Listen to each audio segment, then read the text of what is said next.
cat's tail. Ah, what a nice surprise.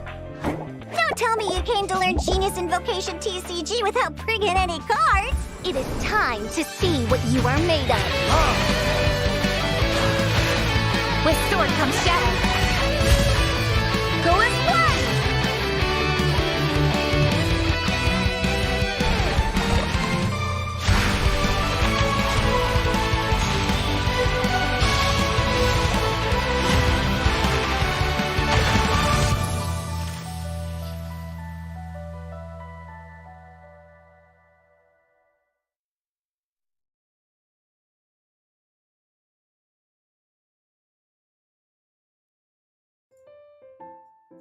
Welcome everyone to the 2024 Cat Sales Gathering Asia Serious Showdown! I'm Coach of Creations and Production Head of the GITCG community, and I'm here joined by my fellow co-caster, Kettle. Hello, I'm Kettle Toro. I make Genshin shirts on YouTube and stream on Twitch, so you might recognize me from there. I am so excited to be here today. We have quite the tournament on our hands today. Players fought very hard to get here, and now they have their chance to make history in the world of Genius Invocation TCG. Are you excited? And today we'll be seeing the best players that have consistently shown up in previous tournaments. So I'm very excited to see top level TCG gameplay. With that out of the way, let's move on to the day's format.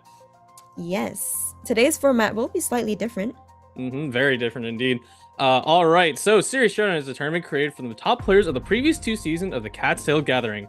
The best 48 players of the Asia server will be battling out for a very special prize, that being a place in the prestigious Prince Cup, an in-person tournament with a massive prize pool of $60,000. Tons of cash to be earned from this tournament. Only half of the players today here will advance to the Prince Cup, and they'll be dueling it out in double elimination format, and the 48 players have been divided into 12 groups of 4, and today we'll be watching the final match from each group. Yep, and each match will still be a best of 3 format, so we're going to have quite a series of games.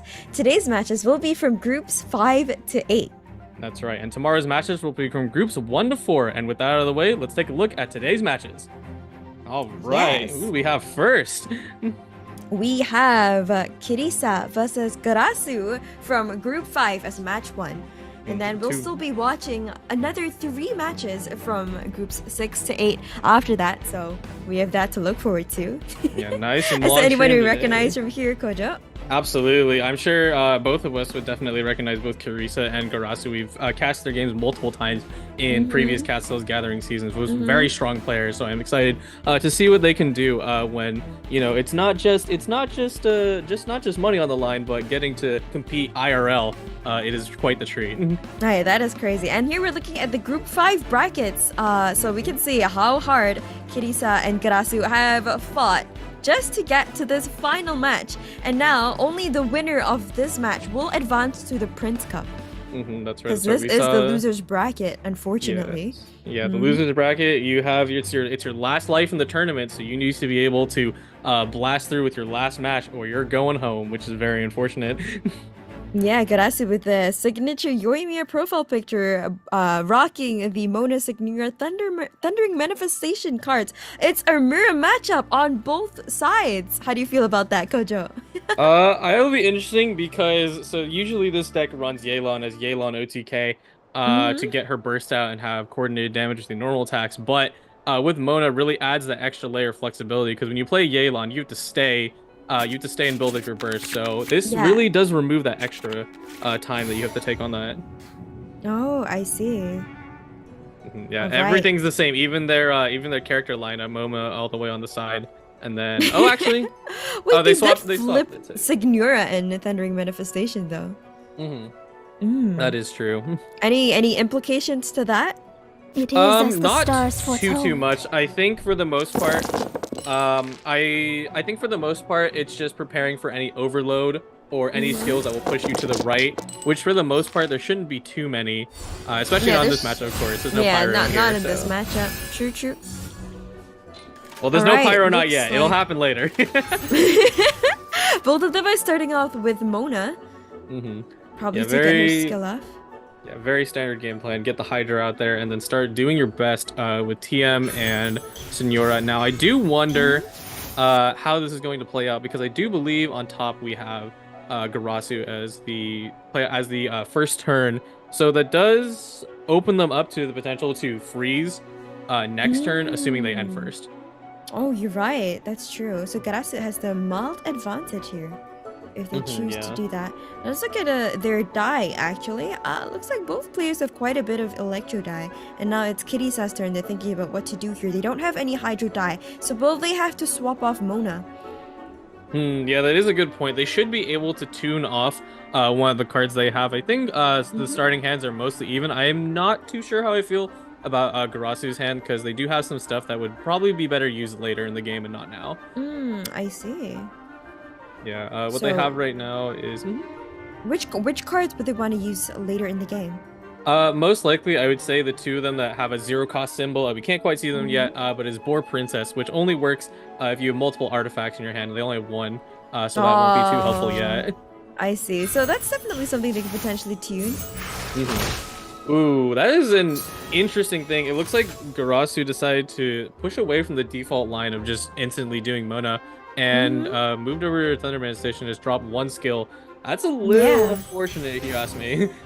Yeah, true. Unfortunately, unable to get the Hydro up. So it looks like now Kirisa is also in the same dilemma. Do they use their Mona skill, or are they going to tune one of their cards for it? Yeah, I feel like they should definitely use Mona skill, because now that Garasu decided to change their line last minute, it gives you a little more of an opportunity to zoom more setup than they can. But looks like they just normal attacked, so... Yeah, so for the Hydro application, but no shield, unfortunately, which also means no end phase damage. And now it looks like wow, that's a lot of damage coming out from the Thundering Manifestation on Kirisa's side. Garasu ending their round, so they will have the turn advantage next round. Yeah, interestingly, yeah, because they first they started on Mona and then they pivoted like, okay, maybe not. And then regardless, you know, Thundering Manifestation will always be able to do a lot of damage to you off rip. And I do wonder how worth it that is. I think in the end it should be worth it, because now Garasu's Mona and Senora stays healthy. But you are losing your highest damage potential character in the early game, so... True. Garasu's Thundering Manifestation is looking kind of low, and here finally comes out the elemental skill from Mona on Garasu's side. Yeah, you get so used to seeing it early in the game, but they decide, maybe not. Already, both players have a very different setup just from the first turn alone, which just makes this really interesting. Yeah, especially with these, when you have mirror matches, it's always very hard to look at what you do against the other opponent, because they can do the exact same thing as you. And the thing that really is going to set that apart, besides dice, is just whoever goes first. And since it's freeze, it's even more complicated in that aspect.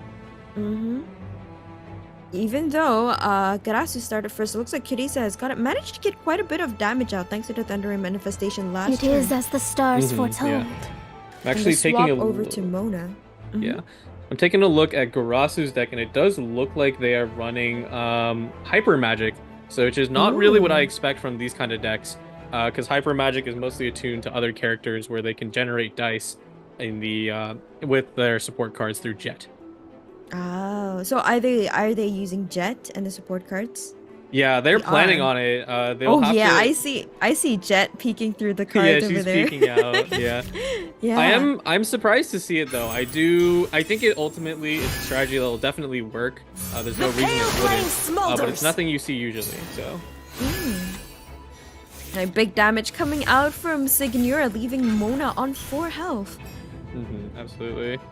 Yeah, for the most part, it is pretty even, despite all the alternative lines like, ooh, maybe I do this, and maybe I psych out my other opponent. But it's a pretty even game right now. Yeah, it is pretty even so far. But could you run us through vaguely the concept of Hyper Magic? Absolutely. So Hyper Magic combines 2 concepts from the TCG. Number 1 is going to be the Gilded Dreams card, with both players have in their hands, both Garasu and sorry, both of them have. Right now, Senora has it equipped, and then down here, you can see the 3 costs right there, which will generate you 2 extra dice as long as you have 3 different element types in your team, which both of these characters have. And then the second part, which makes it hyper, is Jet, which Jet is a character who every time you destroy a support card, it'll turn it into a counter on her, and it counts all the way up to 6. And once you use your elemental burst, you will be able to generate four maximum dice for everything you destroyed. So you can just so that's a lot of die generation. yeah, you basically refresh your turn. It's at maximum, and most players are very easy to achieve. That's you get crazy. 8 dice. So So you can spam skills. That is insane. And it looks like Kisa managed to get another skill out of their Thundering Manifestation. yeah, Now playing Gasu. quite well. You know, with the fact that they didn't sack Thundering Manifestation so early. So now they can really start chopping down the other opponent. Yeah, even without. Gasu has about 2 characters that are slightly low. Yeah, absolutely. Even without reaction damage, Thundering Manifestation will always just do a lot of damage. So you always do have to watch out for that. So it may not have been worth it to take the other one out so early. This is destiny. And now the swap over to Mona. Ooh, it looks Yeah. like Mona is actually really close to her burst. Will Gasu let Kisa get her burst off? Yeah, That could very be a close lot to of damage burst. if she gets Most it. likely not, though. They're in a little bit of a pickle. Ooh. Oh yeah, true. Especially with the end phase damage onto Mona there. Was that a sacrifice, an intentional sacrifice on Kirisa's part? Yeah, most definitely. I think it's a little too late for Mona since they both played very slow with her instead this time around. But Senor and Thunder Manifestation should be able to hold out, but it really does depend on how quick they're going to be able to throw out their damage. Now, one more thing I didn't talk about with Hyper Magic is that with Gasu being running that, it typically doesn't run food, but they do have 1 Lotus, so hopefully they roll into it. One Lotus, wow. Yeah, Well, let's see hopefully if they they roll roll into it. They kind of need Lotus it. Insane. But it also looks like Kirisa also has a jet in their pocket. Yes, they do. thi- So it looks like they're also running the jet engine. Interesting. Lots of potential die coming out soon from the destroyed support cards, potentially. Yeah. Oop! Passing Oh. Judgment coming in early. Arcane Alrighty then. Legends card. Does that mean that you can't play Jet? No. So it is only going to be event cards. So that Oh, one event cost cards. in their hand is not playable, or the 0 cost in their hand, or actually the Passing Judgment, which they also have. So only Jet can be playable. I see. Interesting. Yeah, their whole hand is actually bring. Oh, they're going for damage. They just ate Tandoori's chicken. Oh, Tandoori Chicken coming out from Karasu. They're planning to do a lot of damage this turn. Shadows of Looking fate. to get a Gambler's proc off of that, generate more dice, and knock them out Mm-hmm. to keep themselves in the game. And a quick auto attack takes out Mona from Kirisa's side. Kirisa left with 2 cards in their hand. Onto the Thundering Manifestation. What will they do now? Will they take down that Mona? Let's see here. I think they're like 1 damage short at the moment, and I don't think they've destroyed enough support cards to make Jet reasonable. Because Thundering Yeah. Manifestation is the only one who can actually burst right now, and you have to burst if you want Jet to happen. So That is true. That is true. And Mona has that shield to keep her up. This is a difficult situation of the tune. Looks like they might go for the burst. They can. It's only 3 die. yeah. Yeah, Kirisa is definitely thinking about it. here. They're like, ooh, I've been dealt a little bit of a losing hand. Most of my cards are unplayable, so Yeah, unfortunately. Do they have any way to destroy more support cards right now? they could have, but since the Passing Judgment is in effect, they will unfortunately not be able to this round. And here we see the true impact of Passing Judgment played by Garasu. Yeah, I'm glad the card has finally kind of pushed its way fully into the meta. You know, it's not that it wasn't like super niche before. It was still fun, but being able to Oh, stop and they're people- opting to use the big elemental burst on Mona, leaving her at 1 health. Whee! She's so Very low. close. Yeah. Ah, that is so close. I don't like how this looks for Kirisa. Mona still has 1 last action left, or will she be swapped off? It's a tough choice. I would say, for the most part, I would probably just swap off because for the most part, you really aren't in any danger. You put Judgment on them. They're down to 2 characters. You know, you can tell that they haven't destroyed enough supports. So you should be fine swapping off. The pale flame I mean, I guess a what's that called? An electrocharge reaction could take her out in the end phase. You're perhaps, trembling. but that's not possible anymore because Thundering Manifestation is frozen. Yep. Yeah, really good plays getting Tandoori Chicken because it applies the damage buff to everyone. So now even Senora chunking out 5 damage onto Thundering Manifestation is huge. Yeah, that was insane. The swap over to Signora since Thundering Manifestation is locked down, unable to move. Big damage really coming out from Signora here on Garasu's side. This is looking kind of bad for Kisa. What is scaring me a little bit is that Garasu still has one more action despite having 2 dice because they do have Liar Song in hand so they can pull back one of their Gilded Dreams and generate more dice. Oh, that could be huge, maybe. Mayhaps.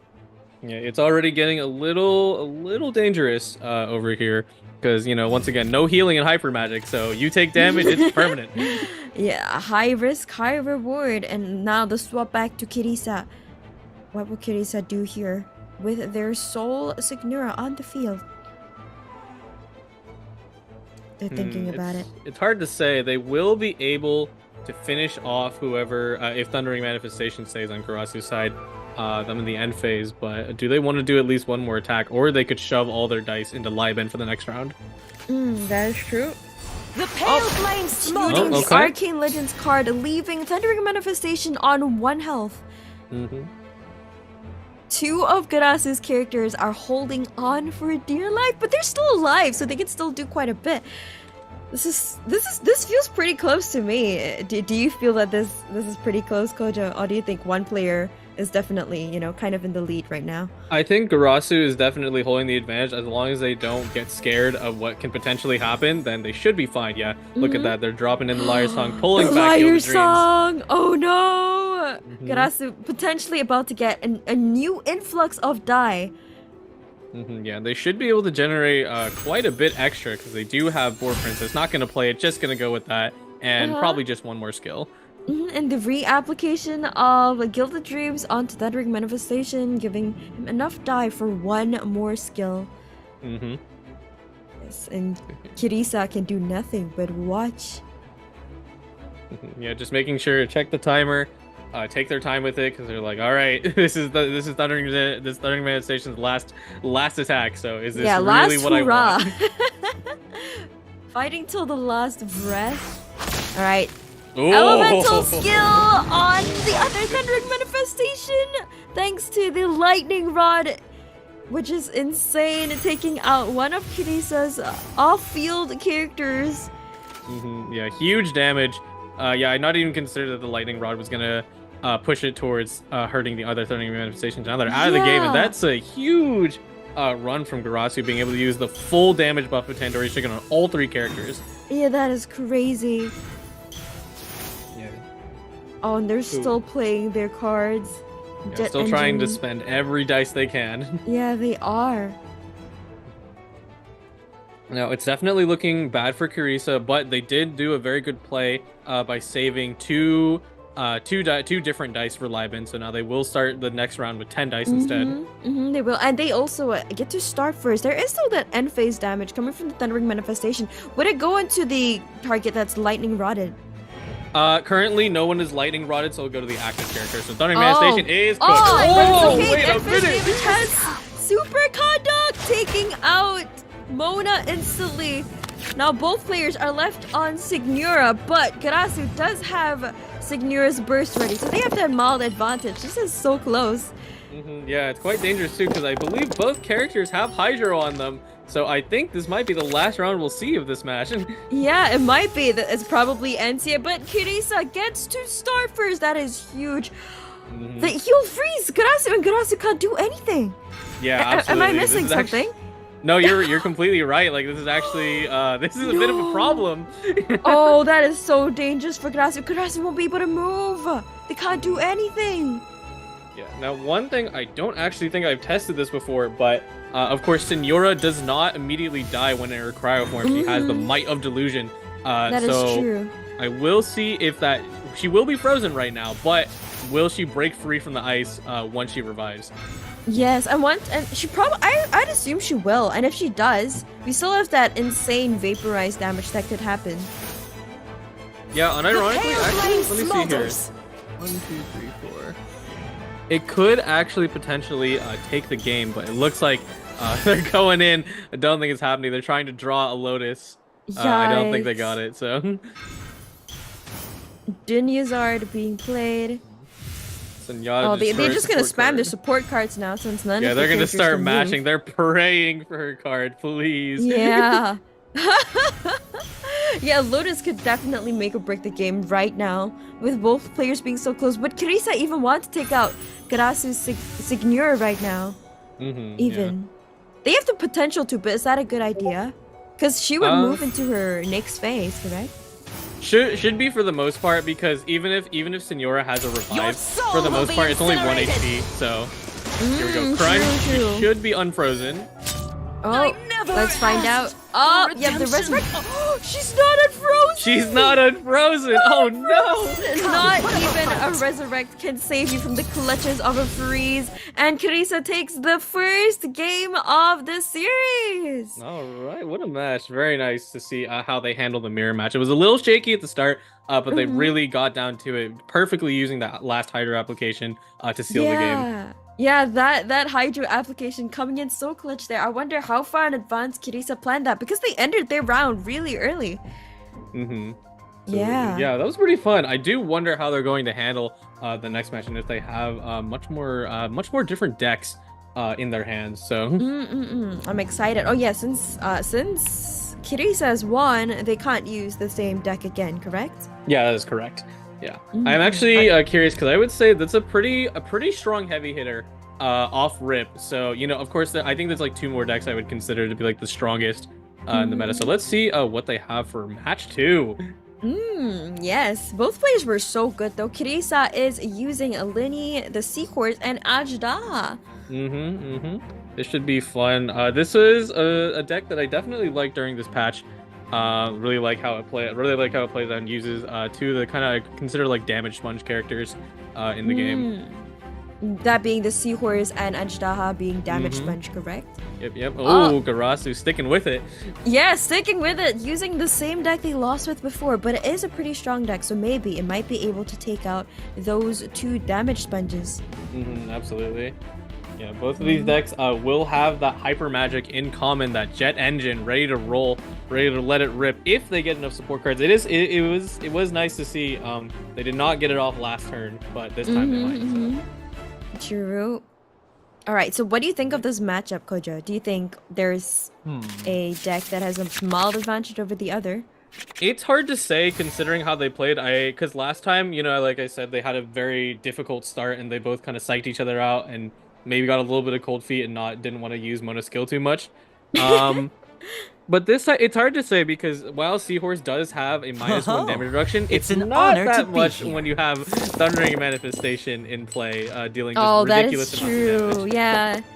Thundering Manifestation can also attack some of this off-field, so Seahorse doesn't really negate that much damage.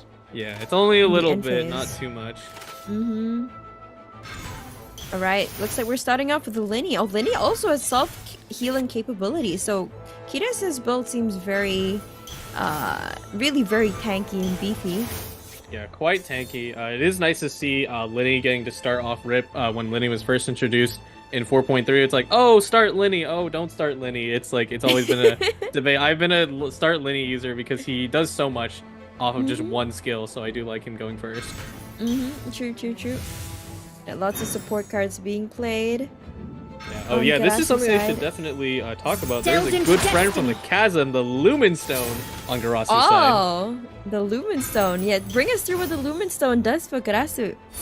Sure thing. So certain support cards, I have to pull up the categories, but basically, if you play 3 of those cards within the turn, you will be able to generate 1 Omni Dice and also draw a card. So. Oh. 1 Omni Dice. Wow. Okay. Yeah, it doesn't seem like a lot, but it is a good amount of stuff to work with, because maybe you can get out 1 more skill, and then you're always playing cards. So I mean, yeah, you might as well. Fair. But you're gonna have to draw so many Lumen Stone just for that, though. Yeah, most definitely. But the Lumen Stone should mostly assist with that. It was a bit of a contested card early on. It's like, I don't think this thing is good, and now I get to finally see it actually being played. I see. Oh, and that we got is Linny's prop hat on the field. Oh, playing Jet already. Yeah, you can see, for the most part, Gasu literally took that turn just card, go. True. Oh, 5 damage coming out from the Seahorse doing overload and force swapping over to Signora. Yeah, not a great position to be in. It's kind of like, Seahorse is like the tank and Thundering Manifestation is the damage dealer. But Seahorse, I mean, it should steal 5 damage. I'm just saying.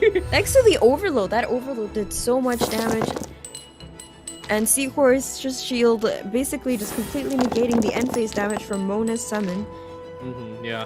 Yeah, right here, this is definitely where I say order matters the most because Gasu, since they put Signora in the middle, they are now immediately able to freeze Seahorse, so no more Seahorse action.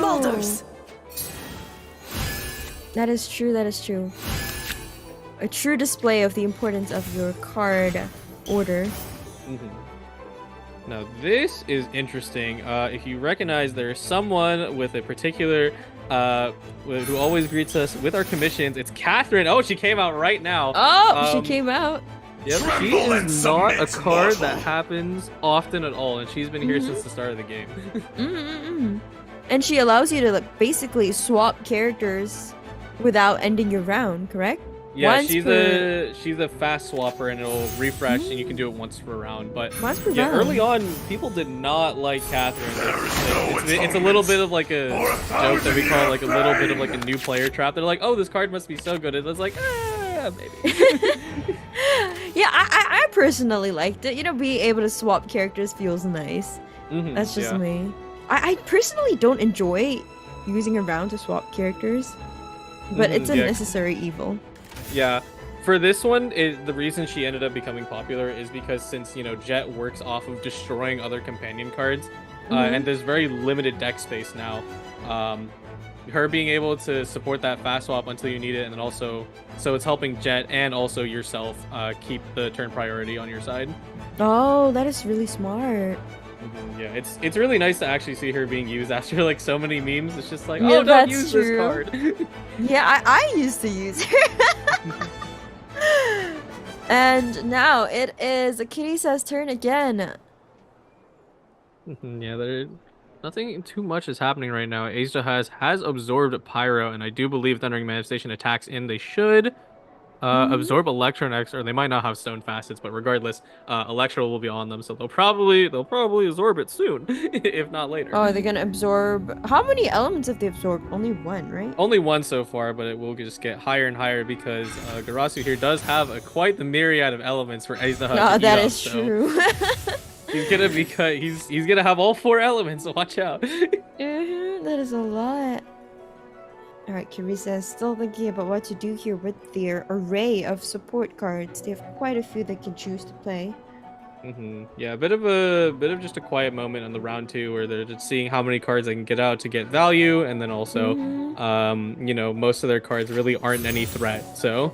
Oh, the tunes of their support cards looks like we're going for a Asia talent. Ooh. Yeah. Yeah. Went ahead and generated. Asia had talent's gonna help you generate dice similar to your teammates. So he syncs up very well with Magic Engine. Now we will see how Gasu responds to that.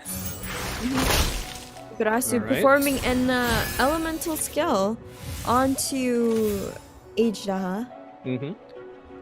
Yep, and now he's got Electro 2 on the counter. Let's see what else Kirisa does with this. Oh, is the Lightning Rod also on H-Daha now, or? No, it isn't. It has been consumed thanks to the changes in 4.4, I believe. Thundering Manifestation only can use Lightning Rod once, and then it'll happen again next round. I see. So it's already been used. And a swap back to the Linny, okay. Yeah, definitely, I'd say for the most part makes sense. As much as Seahorse is supposed to be a tank, it's not that much damage, just a little bit. Just enough to survive. And they do have quite a bit of Pyro Die as well, Kirisa. So maybe there is that option to use Linny's skills here. Oh, Yeah, I think- Favonius Cathedral for the heals? Okay. Great sustain. Yeah, I'm gonna actually check if they pulled that from Sunyata Flower because that is not a conventional card being run inside these things. Let's see here. Oh, did they randomly happen to get it? That could be so huge for them now. That's a lot of healing. Yeah, it does look like they pulled it from Sunyata, if I'm not mistaken. Oh, that's insane. So that's huge.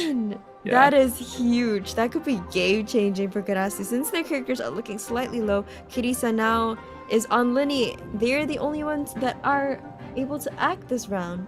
It is unfortunate that as much as they have Favonius Cathedral, they have their active character Thundering Manifestation who is at full HP, so it'll do nothing. Oh, that's true. They were unable to swap. So no healing can be done this round. But hey, at least they see charges for other turns.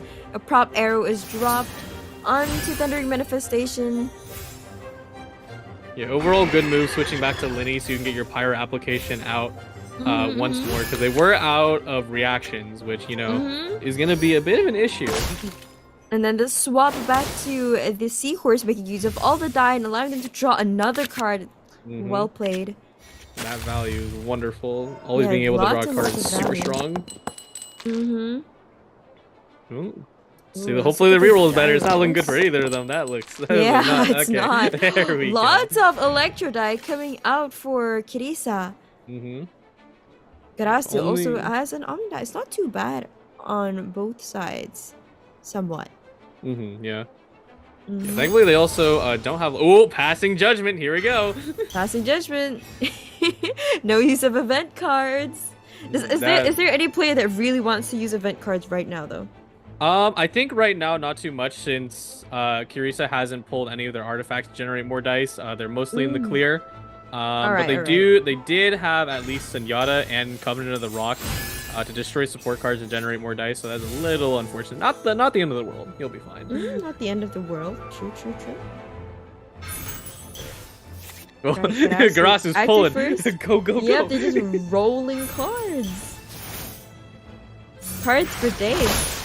Alright, the Elemental Skull coming out on to Kirisa Seahorse, leaving it on 3 health. Oh, we pulled a Lotus Ooh, we Crisp! pulled the Lotus. That could be huge. Yeah, Lotus will be so huge in this matchup. I am interested to see the fact that since Hyper Magic has always been super anti-food, that people find it's like, okay, maybe we can give one, guys. Maybe we can do one. One, huh? Alright. And now Kirisa. What will they do here with their 3 health Seahorse? Oh, nice jet. Okay. The jet, okay. I've not been keeping track, but I cannot imagine Kirisa's jet has very high numbers. It might be only like 3 or 4 right now. So Yeah, I don't remember them destroying too many support cards either. On the left side of the field. I don't recall that. Yeah. Garasu is absolutely set up to trigger their jet, but the question of if it's really worth it probably will be. Ooh, 5 damage. Yeah, huge 5 damage from the overload force swap onto Mona. Which is honestly not too bad, because you can swap off Mona for free thanks to a passive, right? Yeah, absolutely. Yeah, being pushed onto Mona is great. Because you have full freedom to do whatever you want next. They're just probably gonna go back to Thundering Manifestation, in all honesty. No consequence. Yep, and there- then swap there back you to go. Thundering Manifestation. Oh, I think they're fueling up their jet. There we go, a free live in, and then another one. Yep, fueling the jet. She is now on 6. That's crazy. They even have a second one in hand, so they definitely should be playing that and then just dropping burst to reset the entire turn, get 8 dice. That's crazy. 8 dies. That could be enough to wipe out Kirisa, couldn't it? Yeah, most definitely. The burst alone is gonna be a lot. Ooh, okay, nice. Oh, yikes. I am really worried for Kirisa right now. I will be sweating. Max jet value. I think it's coming. Oh, no. Yikes. Thinking, calculating, but I think you're in a pretty good spot at this point. I think I would let it rip. Yeah, there it comes. Yep, and there it goes, taking out Kirisa's Thundering Manifestation. As soon as you step on guy Linny. left. Boom, boom, Oh 9 my dice. goodness, 9 die, 9 Omni die. Gasu is in creative mode right now. That's a good way to describe it, honestly. I'm just gonna spawn dice. Yeah. It's TCG creative mode. Oh my goodness. Linny is sitting in an okay position because Linny does have 2 stacks on him, so he can take out Thundering Manifestation and also heal himself. But will he be able to fight Senora But will it Mona? be I don't enough know. though? I'm worried. I mean, they do have that Lotus Crisp, but like that also requires a die to play. They only have 4. Gasu has 9. Kirisa can't do anything here, can they? Yeah, no, not really. It is a bit of a difficult situation because you know, if you take out Thundering Manifestation, they'll just swap Senora, freeze Linny, and it's like, oh, well, what is he gonna do now? Yeah. Oh gosh, I don't know what I would do if I was Kirisa. This feels unrecoverable. I think it's a very hard decision, but I think. Oh wait, huh? Oh no, did they not realize? Oh no, they know. Oh. Yeah, so this is. Oh, that's a bit strange. I thought maybe they didn't know. Whoa, wait, what were they doing? Could you? They since Judgment only has 3 usages, you play every action card you can to get rid of it. Oh, I see. They sacrificed a lot of event cards so that they could override the Judgment. Wow. Okay. Yeah, but that's a bit scary to me because the thing is that getting rid of Lotus, like that's literally like your only defensive option. Yeah, true. Exactly. Lotus could have been there like 1 life line. But at least now Kirisa can actually generate some form of die for themselves. It's not completely over yet. They can still move. Maybe that's what they want. Yeah. Let's see here. Yeah, I think that was a pretty decent play because they did proc that. And I think they might be trying to. They intentionally did that to hold Covenant of the Rock as a surprise. Oh yeah, that's so smart. They can play Covenant. And Gasu has no idea. Yeah, what they're gonna do is that they're probably going to have Asaha do a skill, and then once Senora hits back, she'll Asaha will absorb cryo and then generate 1 more dice, and that's enough to do 1 more attack, which will push him possibly back in the lead. Tremble and submit, mortal!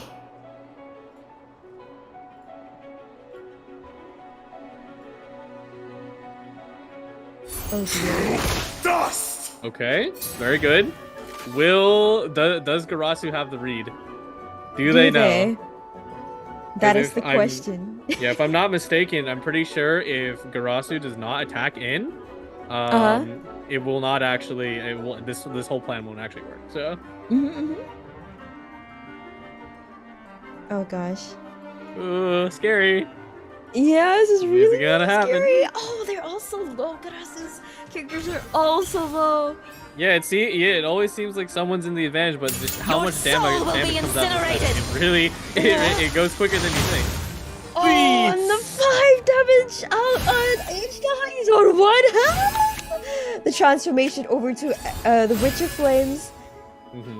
Oh my gosh. Oh, there we go. Oh, that might be an issue actually. So they did get that cryo dice, but they actually can't play Covenant of the Rock because you need to be on 0. So. You need to be 0, right? Oh no.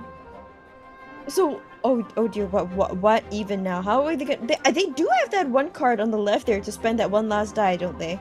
Yeah, they do have gamblers. It may or may not be worth it, but I mean, they'll have to think about it, you know. That's true. Wait, how many die does Covenant even give you? Covenant generates only 2 randoms. So. Only 2. That's not even enough for like his burst or anything. Yeah, no, nothing. I think Kirisa may have realized they made a mistake. So. Yeah, Kirisa's. Oh dear, they're a bit stuck right now. Playing the box, okay. Yeah, they're trying to make full value out of that again. Oh wait, they had Boar Princess. Going into Jet.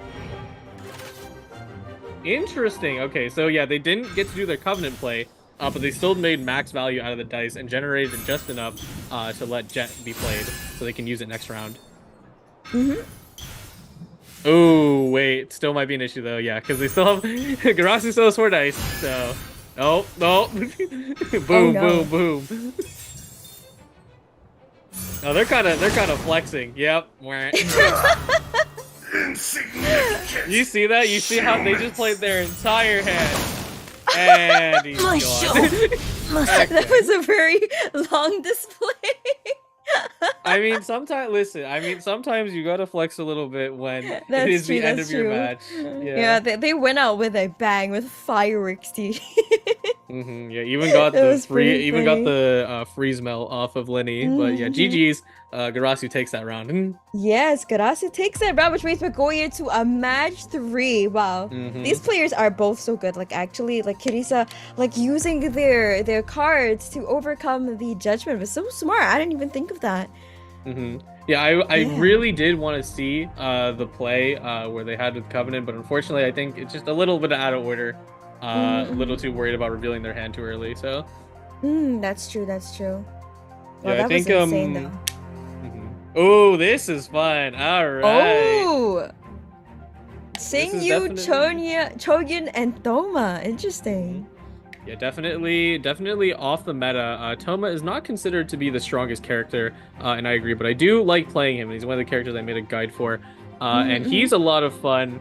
Unfortunately, they don't have talent, but Xingqiu Jonian is just generally a very good core, and then Toma can generate a shield and do pyro damage, and once you drop his burst, he'll do coordinated pyro damage. Yep, and then Garasu is swapping over to the previous deck that Kirisa played. So Yeah, that's pretty much. interesting. Yeah, let me see how May similar the knowledge lists are. guide you. Actually, I'm gonna take a look at the. I'm gonna take a look at the deck list right now because Uh-huh. they do have the Catherine, so that is already a very significant factor of that. They're playing a very similar list. So. And it looks like Kirisa is starting off with Singtu. Okay. Yeah, Yeah, definitely. that's quite expected, I guess.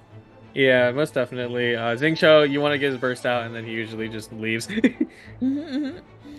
Now, I am interested to see this style of deck in the hands of this player because while you have a lot of room to sort of pivot around, usually the end goal is to have all your buffs up. So you're going to have Xingqiu's Rain Swords, you're going to have Chongyun's Cryo Infusion, and then Toma's Burst to end out the game.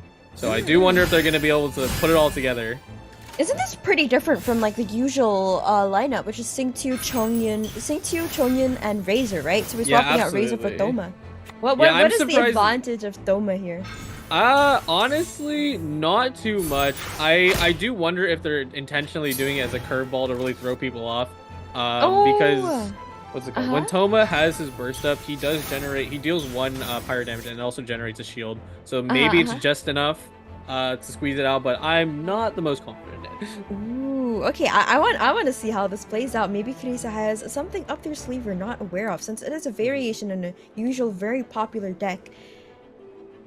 Yeah, absolutely. I believe this is probably the only Toma we're gonna see today. So I mean, if they can show me up, I will be very pleasantly surprised. That will be exciting. And it looks like Lenny is dropping his prop arrow. There you go. Yep. Right, Great the thing elemental from skill Xingqiu. coming out from Singtu as expected.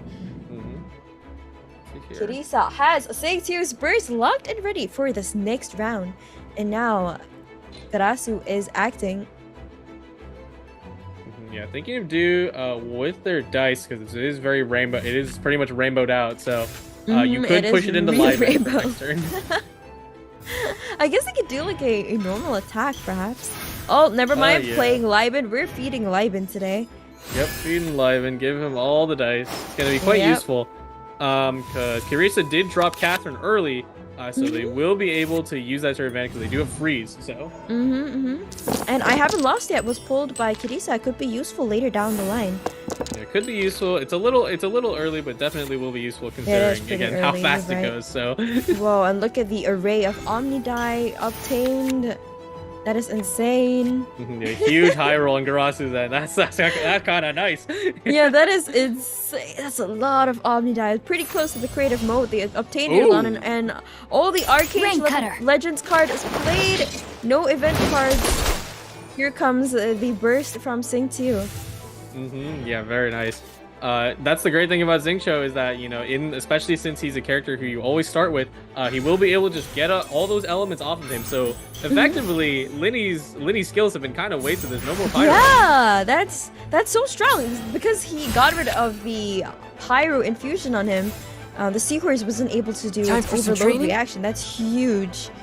Yeah, and now there comes the Catherine. Instant freeze into Seahorse. No more for The you. instant freeze. That's insane. Now the seahorse Yeah. is immobilized. Yeah, Garasu realistically, even has if swap. yeah, even if Carissa has no more moves, you know, what is Garasu really gonna do with 5 dice? It's way too early to start throwing out dice out the wazoo. So True. All right, playing more Heelys. Another prop arrow dropped on Chongyun. yeah, this is they probably most likely won't do another action, but it is also the scary thing about Linny is that yes, I did say that they're not gonna do too much, but Linny always gets better the more you attack. So That is true, and he does have his burst ready. He also yeah. has self-healing capabilities, so that's a bit scary to look out for as well. Now I am interested that Garasu swapped over to Seahorse because I think Seahorse, even with that damage reduction, they might not survive another hit. Yeah, they might not. I think currently they're like 1 damage short, but I mean they could always just make up for it, and it doesn't matter because you get frozen. So. Let's see here. All right, the Thinking about it. reroll coming out from Ooh, that's Garasu. not Would they looking get better good. die? No, not really. Wait, they have like mirror dice. Look at that. Yeah, they do. Wait, it's exactly. Wait, whoa, it's the What same. are the odds? What are the odds? Oh my goodness. That's Someone- insane. Literally mirror. That is crazy. I'm gonna pull up the sheet. I'm gonna summon the guy who calculated like dice roll cost. That's crazy. That is crazy. What is the probability of that? That's insane. super low. That's for sure. Well, here it comes. All right. Here it comes. Chongyun coming out swinging very soon. Yeah, they dropped an MMR to reduce their normal attack cost to only 2 dice, which will be very efficient with how many dice they have. Another freeze on the seahorse, and it's left on 1 health. Now, Garasu, thinking about what to do here. Do they sacrifice the seahorse, or do they swap over? War Princess being played. Hard to say. Yeah. Another 2 good, cards really being good drawn. move on Boar Princess. Always I call it like advanced level tech. Put it out there in case your character dies, so that you get 1 free dice when Seahorse go down because they have an artifact. Oh, right, smart. So wait, when you like lose an artifact, you Yeah. get... What's it called? The Boar Princess counts as every time you destroy an artifact, and the character dying counts as destroying it. So. Oh, character dying counts as destroy an artifact. That's so smart. Interesting. Okay. Yeah. Garasu once again just drawing as many cards as they can. I'm a little worried. Their hands almost full. This feels a bit familiar. Season 2 of the support cards arc. Oh yes, absolutely. Yep. Well, thinking But about after they're done with all of that, what will they do now? They have so many cards in their hand. It's crazy. I'm gonna do a count. Let me see. 1, 2, 3, 4, 5, 6, 7, 8, 9, 10. They're full, so they better not. You better not draw anymore. You're gonna burn it. Oh, they're full. Well, I guess they can use that to tune the die. That helps with the mildly rainbow setup they got, and then swap over to H-Daha, meaning that Chongyun cannot finish off the seahorse here. Yeah, but Asia was about to become a popsicle because Chonya's putting him in the freezer. About to get frozen. Again, even the draw. yep, another one bites the dust, getting frozen, and now Chongyun has his 7 damage burst ready. Yeah, even with all of that, Asia did not get the infusion, so that's definitely not great. Oh yeah, that's such a waste actually. Yeah. Now Garasu is a bit stuck here. They have 2 characters that are locked down by that powerful freeze from the Chongyun Sing 2 combo, which I think is so cute, by the way. Like, those 2 working so well in TCGs. Yeah, the Liyue friends as also like the Liyue That trio. is They've always been a good pairing ever since the start of the game. I love it. Attention to Another detail. Catherine. Why? Well, another Catherine. Wow, we're just cycling through all the support they're cast trying here. to force Jet. They're forcing Jet. Yeah, they are. Let's see if Kisa can pull a reverse magic engine on Garasu.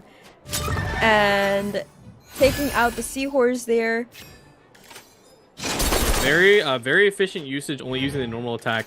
Because that is enough to proc gamblers, and then also now Linny is an absolute danger in both Azaha, because Chongyun Burst does like 7 damage. Yeah, they're both like lethal, within lethal range of Chongyun's burst, which is very, very scary.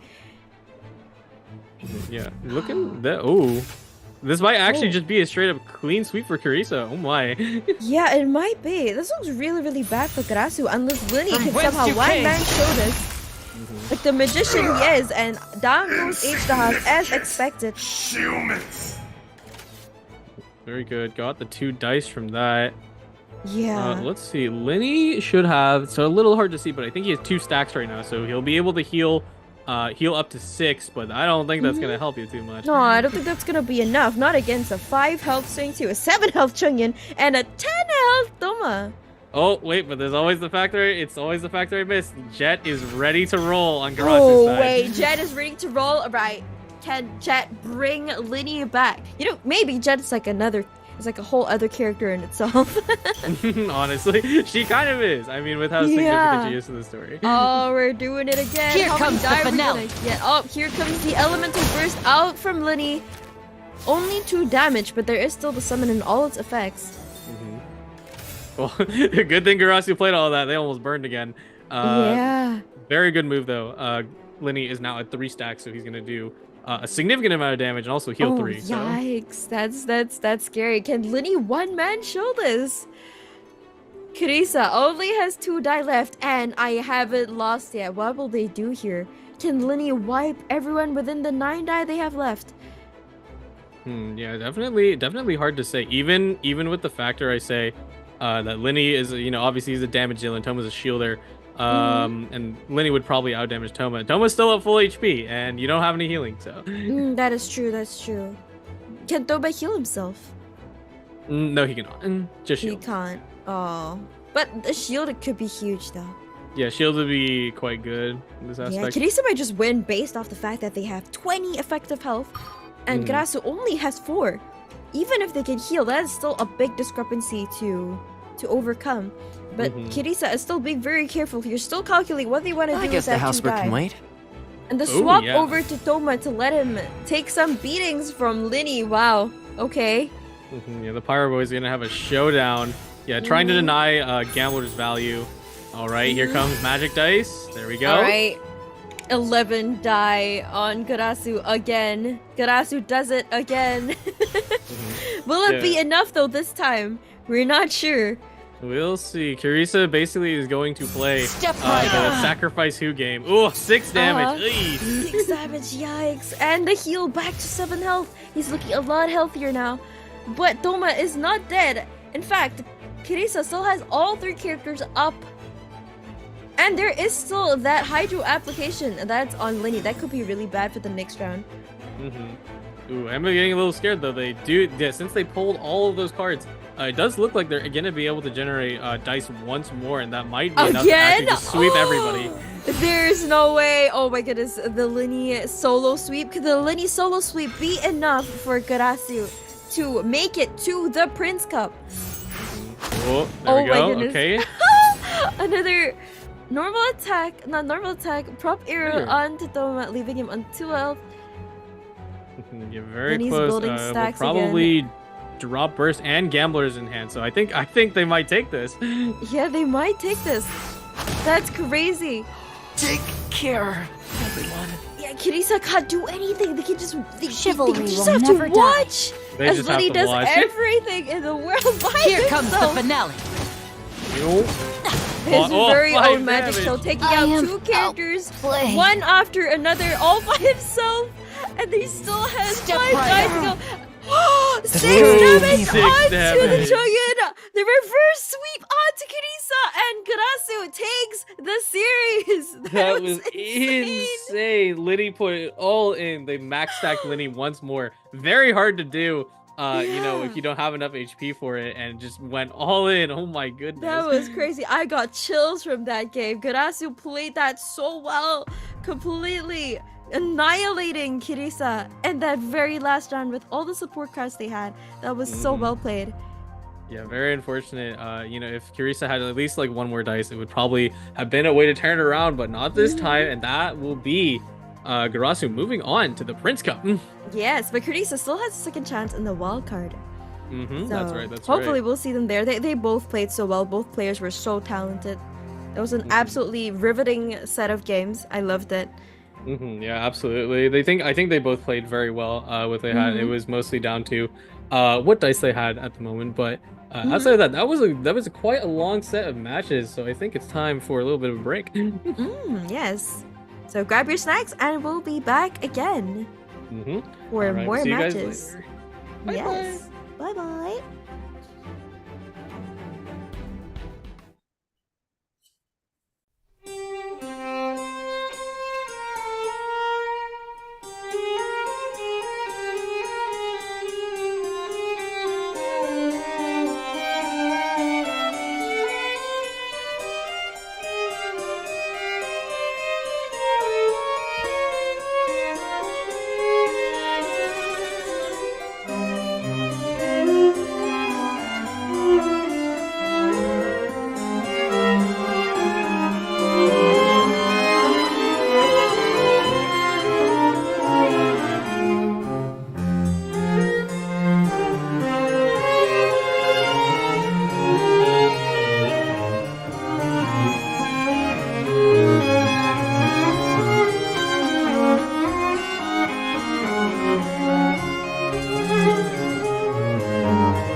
welcome back from the break, everyone. We're about to head into our next set of games. How are we feeling, Kojo?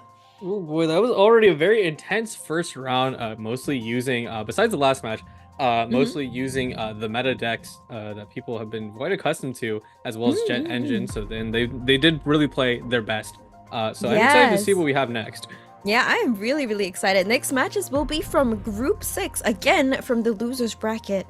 So it will be the final match that's being played within the group to determine who gets to go to the Prince Cup for those who need a little refresher or just joined the stream. Yep. And let's take a look at the next series of matches.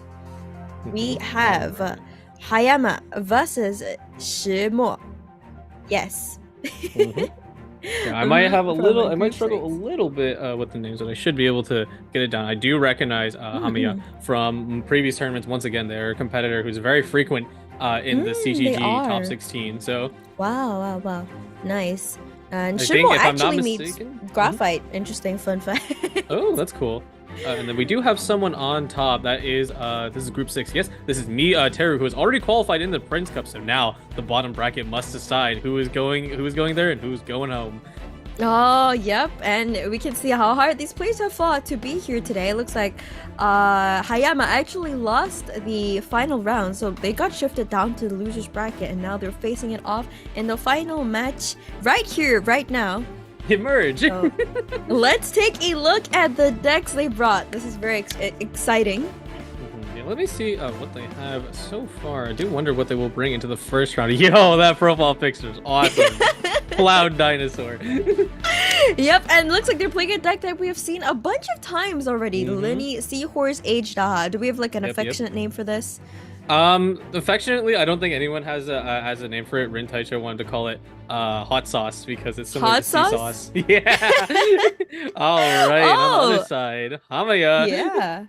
A new deck. I don't think I've seen this being played in a tournament before. It's Yelan, a Thundering Manifestation, and the Cryo Cube. It's gonna be quite similar to our ever so wonderful Yelan OGK, like you saw in the last match, except of course now we swap out Mona for Yelan, and now we have instead of Senora, we have Cryo Cube, but it does effectively play the same way. So I see. So how do you feel about the Cryo Cube? How's the Cryo Cube as a card? I've yet to see it in tournament before, so I'm very excited to see how it plays out here.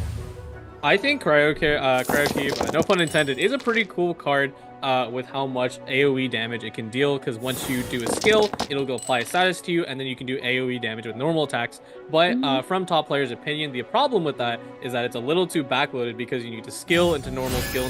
That's a lot of dice. Oh yeah, that's true. That's a lot of backloaded damage, and all the effects coming out right off the bat. And looks like 5 million statuses, lots of stuff out here. Linny and Yelan, yeah, 5 million statuses, just like you said. Yeah, there's a lot of things. Of course, being in the Cube family of the elemental life forms, Cube does have a revive, so we'll see how that comes into play. And I do believe they're holding talent. Let me actually go ahead and check into their deck real quick. Yes, they are. Sure. Oh, they are. Okay. I will actually read that up because it does. Talents for the Cube always do significantly change their gameplay. So we'll go ahead and take a read at what it does right now.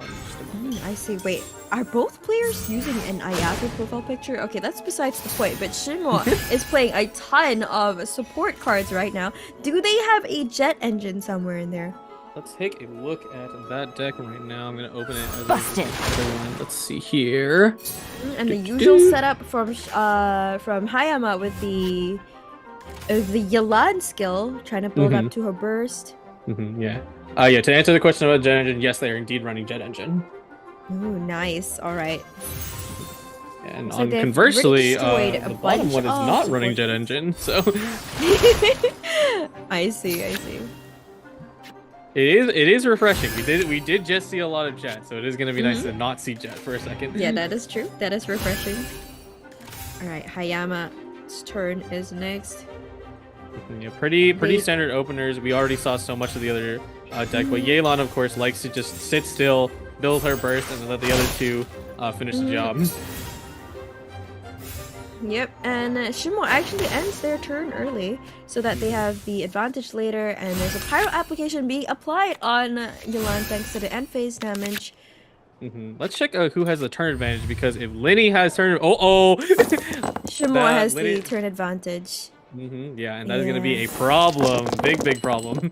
Yikes. So it's kind of dangerous for Hayama, isn't it? Yeah, that overload is gonna come down onto Yelan, and yeah, we'll push her right. away. And I don't think they have a fast swap in hand to fix that. So That is so bad, actually. Oh dear. But I guess Hayama probably saw that and still determined that a normal attack on Yelan was better than nothing. Perhaps. yeah, most mayhaps? likely. They Yeah, really it need is- to get that burst running, don't they? Yeah, it is ultimately better to generate your burst. You just have to be very careful because how good top players have gotten at sniping Yelan off of the field because they know it's like if you let her burst, it's Yeah. super over for you.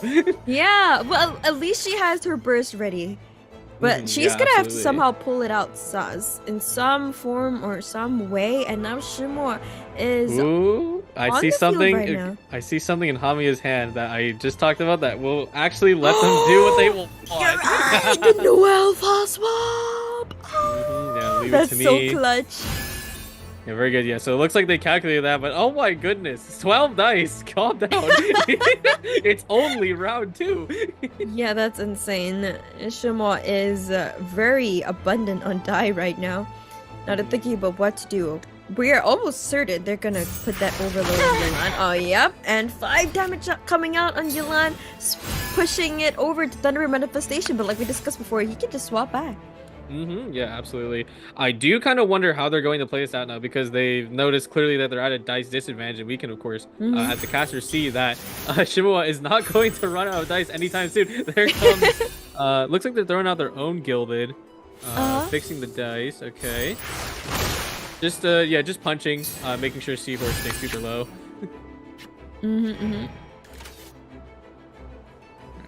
Actually, yeah, it did look like a bad scenario, but now it does look a little better because Seahorse is on 1 HP. You better run. Yeah, that is crazy. Seahorse is so low right now. Looks like Hayama is actually waiting before they do the quick swap over to Yelan. Maybe they don't want to sacrifice her just yet. Yeah, I think they're making sure to drain as many dice away from their opponent, so that way there's no chance they will be able to just instantly snipe off their Yelan super early. Yeah, that's really smart. And Shimo actually has quite a lot of Geodie, so they might opt to swap to HDI here, perhaps. Yeah, I am a little worried about Hamaya's cards and dice because you want to drop Yelan burst, but the problem is that you can't fix all your dice into Hydro. You have to sacrifice a significant degree of stuff in your hand. Oh, that's true. That's true. What are they even going to sacrifice? They don't have a lot of cards in their hand. Perhaps why they didn't opt to use her burst right off the bat. Yeah. They may. Yeah, I think they should be able to hold out on Thundering Manifestation and Q, but it is going to be a good amount of damage coming out from Ajdaha. Thankfully he doesn't absorb anything, but still. That's true. That is true.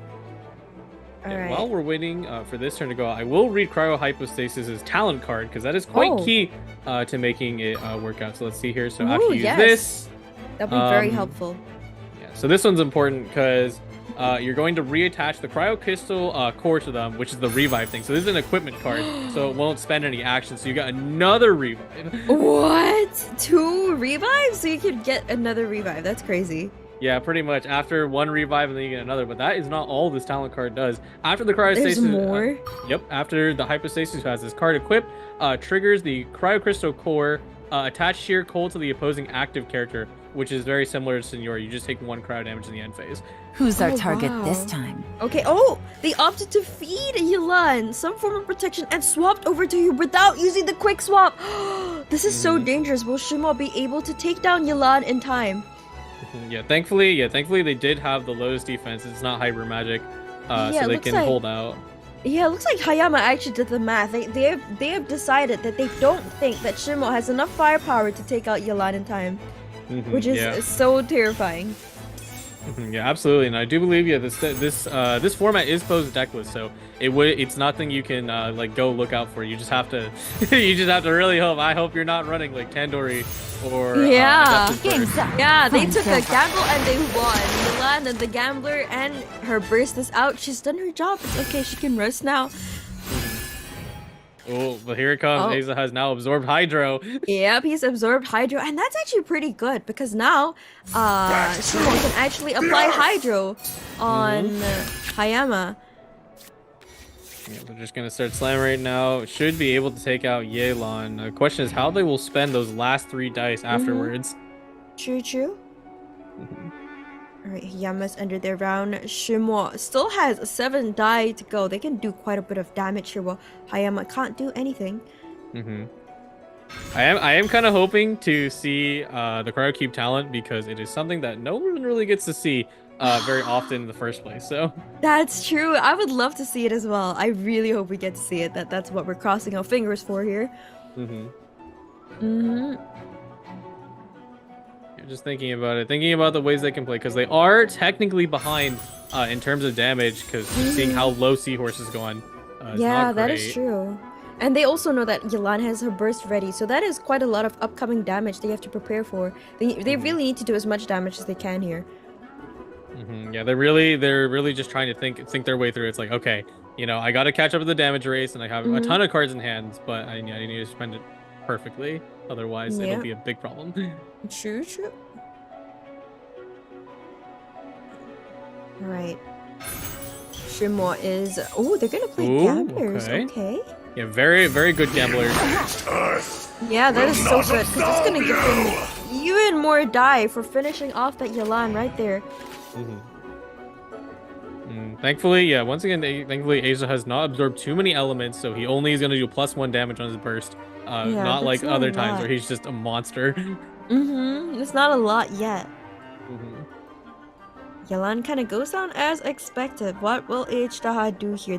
They have so many choices. Yeah, and it is pretty much at the mercy because Hamiya did end their turn. So whatever damage they deal with the Thunder Manifestation is going to stay there, and they might even be able to take them out right now. Yeah, I wouldn't be surprised if they're able to take out Thundering Manifestation, honestly, with the number of die they have in their hand. Yeah, good. All right, Another attack coming out. Yeah, using that Hydro attack, wanting to get that +1 when you deal crystallized damage, but will that be enough? I think they should just be able to eke it out. Maybe. Why wouldn't they swap over to perhaps like the Seahorse or something? Actually, I'm curious. I think it's they're trying to win the damage race because they already lost so much HP, so they're really trying to pull it back. I see. They could technically pull a Vaporize right now on Thundering Manifestation with Linny, correct? Yeah, they technically could. I think it would. Yeah, Linny. I think unfortunately the Linny would miss the lethal by just 1. So. Oh, by just 1. Yikes. Yeah, it looks like Shimo's really thinking through all their options. They have a lot to pick from. Okay, while we're waiting for this turn, shout out to the card that we didn't get to see in this patch. Silver and Malus is there. Silver and Malou? No, we didn't get to see them. The timer was ticking down real fast, and it looks like Shimo decided to just attack again with Daha. Yeah, gotta decide now if you're going to pull back that gilded. That timer's gonna come up once again, super freaking close. Yeah, they don't have a lot of time to think through this. Right, poor princess, extend the timer. Just really need to think. Need to do a bit more math. Oh, I can only wonder how much they're like thinking about. There's too much to pick from. Oh. Yeah, pulling it back the gilded. Pulling back the gilded. Pulling back the gilded. They can get more die here. They're thinking about it. They should have to tune something, which unfortunately, most likely will be tuning Silver and Malus. Rest in peace, my man. Right. Silver and Malou getting wrecked again. Yeah, unfortunately, drowning into the sea once again. Oh, but plays it on Asia, sacrifices their gamblers. Oh, wow, okay. The enraged earth. Oh, one last elemental school coming out from Daha. All that die went into poking down the Thundering Manifestation to non-existence. And Covenant, okay. Oh, there we go. Let's go. Oh, let's go.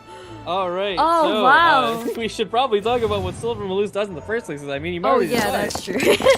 but it will record the amount of times you deal elemental damage, take elemental damage, and then once it reaches 4, it'll draw you 4 cards. Oh, wow. Yeah. Okay.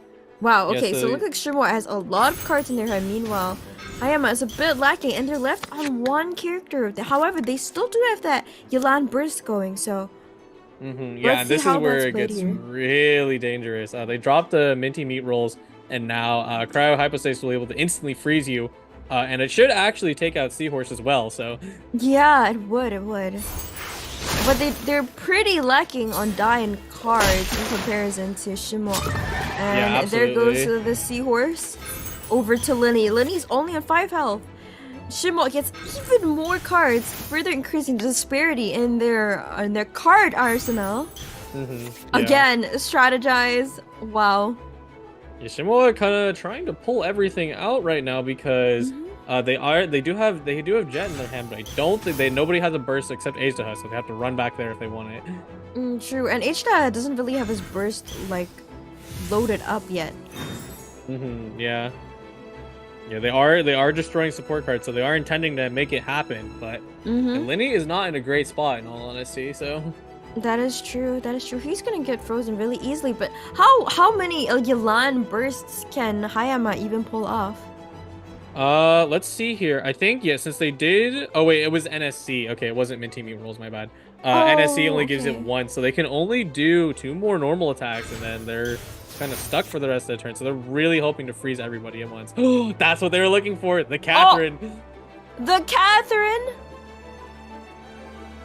They're gonna probably yikes. attack with Linny, drop the Catherine, and swap her to Aizdaha, and then just try to sweep the game out. True. I think Hayama is in a pretty dangerous position. Like their die rolls aren't even that good as well, and they don't have a lot of cards to tune either. They feel kind of stuck. Shimo has a lot more options on their hand. Just putting the artifact on Linny to get extra value, and they should be attacking pretty soon. Shimo is just making sure. Meanwhile, Hayama's also probably trying to do the math and figure out what they should do here. Yeah. Will the cryo hypostasis be enough? They still do have that resurrect. Technically, they have to be killed twice. Yeah. It's unfortunate that they were not able to play a Minty Meat rolls on Cryo Hypostasis because that is a very potent card to have on them. So. That is unfortunate. It is also this is where kind of the issue with Cube comes in is that your whole mechanic of being able to do AOE piercing damage on your normal attacks does not exist because you have not dropped a skill yet. So. Oh yeah, true. And they don't have enough die for it. Wow, 4 damage. 4 damage on the cryo hypostasis. That is quite a lot. Pretty good. Now definitely gonna go in for a normal attack crunch, but I normal think attack and the freeze on Linny, but the turn is kind of almost over. No, The follow-up damage, leaving him on 2 health. We're going to see Catherine's turn to shine. She should be coming any minute now. Yep. The fast swap, perhaps. She's free to play as well, isn't she? Yeah, right now she is she is free to play. She does help. She should help our good friendly free to play players. Oh my goodness, good unintentional joke. But yeah, she is free thanks to Sunyata Flower. Yep, our favorite free to play. Yeah, they're just calculating right now because they did actually kind of step on the gas last turn with all the dice. So now they actually don't have any more liar songs to pull back and do more dice. So yeah. Oh no, so it looks like Hayama might not be able to clean up Linny here. Back to H-Daha. Yeah, they should be dropping the burst or actually skill should finish the job, but the question is where you get more dice. Okay, talent card, regenerate. Okay. Still not a great spot though, because once again, Cryo Cube is just gonna freeze you. So True, but Cryocube will be left with so little health. I don't see a way for Hayama to really come back from this. Is there a way? Yeah, no, definitely not. They'll probably have a 1v1 with Aizdaha, and then either him or Linny will finish the job. Yeah, that is true. I mean, I guess the resurrect could be pretty huge. Oh, they have to sacrifice. Was that Minty Meat rolls? He sacrificed? Yeah, that was Minty Meat rolls. No! So unfortunate. That hurts. Alright, and Shimo is left, but they have nothing left they can do because both the characters are frozen. However, they will be able to feed all the remaining die to Liben, so it's not all is lost, and they can still play other cards like Jet. Yeah, max that Jet, ready to roll. Oh, And both my characters have goodness. bursts. I think you know what's coming. Oh, and they just Yeah. pulled another one. Oh, they just pulled no way, they pulled another one. Oh my goodness. Yes, Hayama needs a really good roll now. They only got 4 usable die. Shimo pretty much low-key, kind of on high roll city, being able to pull both your Catherines and your other Jet out of that. Yeah, that's really insane. good. That is insane. But Hayama doesn't even have the turn advantage. No. Yeah, no turn advantage and freeze. That's a big issue when that That happens. is really bad. That's awful. Shimo, now I was thinking about what to do. I don't think they have enough damage on their Ajda to take out the cryo cube, do they? Yeah. No, they do not currently. At least the biggest thing is always the revive. There's no coordinated attack, so unless you want to defeat the second coming of the cube, and unfortunately it will not be the case. The resurrect mechanic might be really clutch here though for Hayama. Yeah, absolutely. Yeah, it should be pretty much for the most part. Hayama actually is forced to normal attack, I believe. Let me check how much damage burst does, because it shouldn't be too much. Let me see here. Sure. Oh, See. Okay, yeah. So let's see. This does normal attack does 1, skill does 3, and then burst does 2. Wait, what? Absolve you! Yeah, just Oh enough right, to do the that. resurrect. But we're still I thought it back. would do less damage. Okay, the resurrect. Yeah, we're still and we're still Hayama is alive. still back in business, but he's on 1 health. Oh, interesting. Yeah. Oh wait. Oh no. Wait, why? Wait, the Catherine. Let's The get this show on Catherine, the road. right! Oh, was he betting on the fact that he wouldn't be able to fast swap to Yeah, Lenny? pretty much. But yeah, there's Catherine showing her value, Oh, having yeah, a that's permanent true. fast swap. No, I think Hayama also knew it was GG's because you Yeah, can also see definitely. the Catherine on the field. Anyway, the first game goes to Shimo. Congratulations, Shimo, for taking 1 game in the series.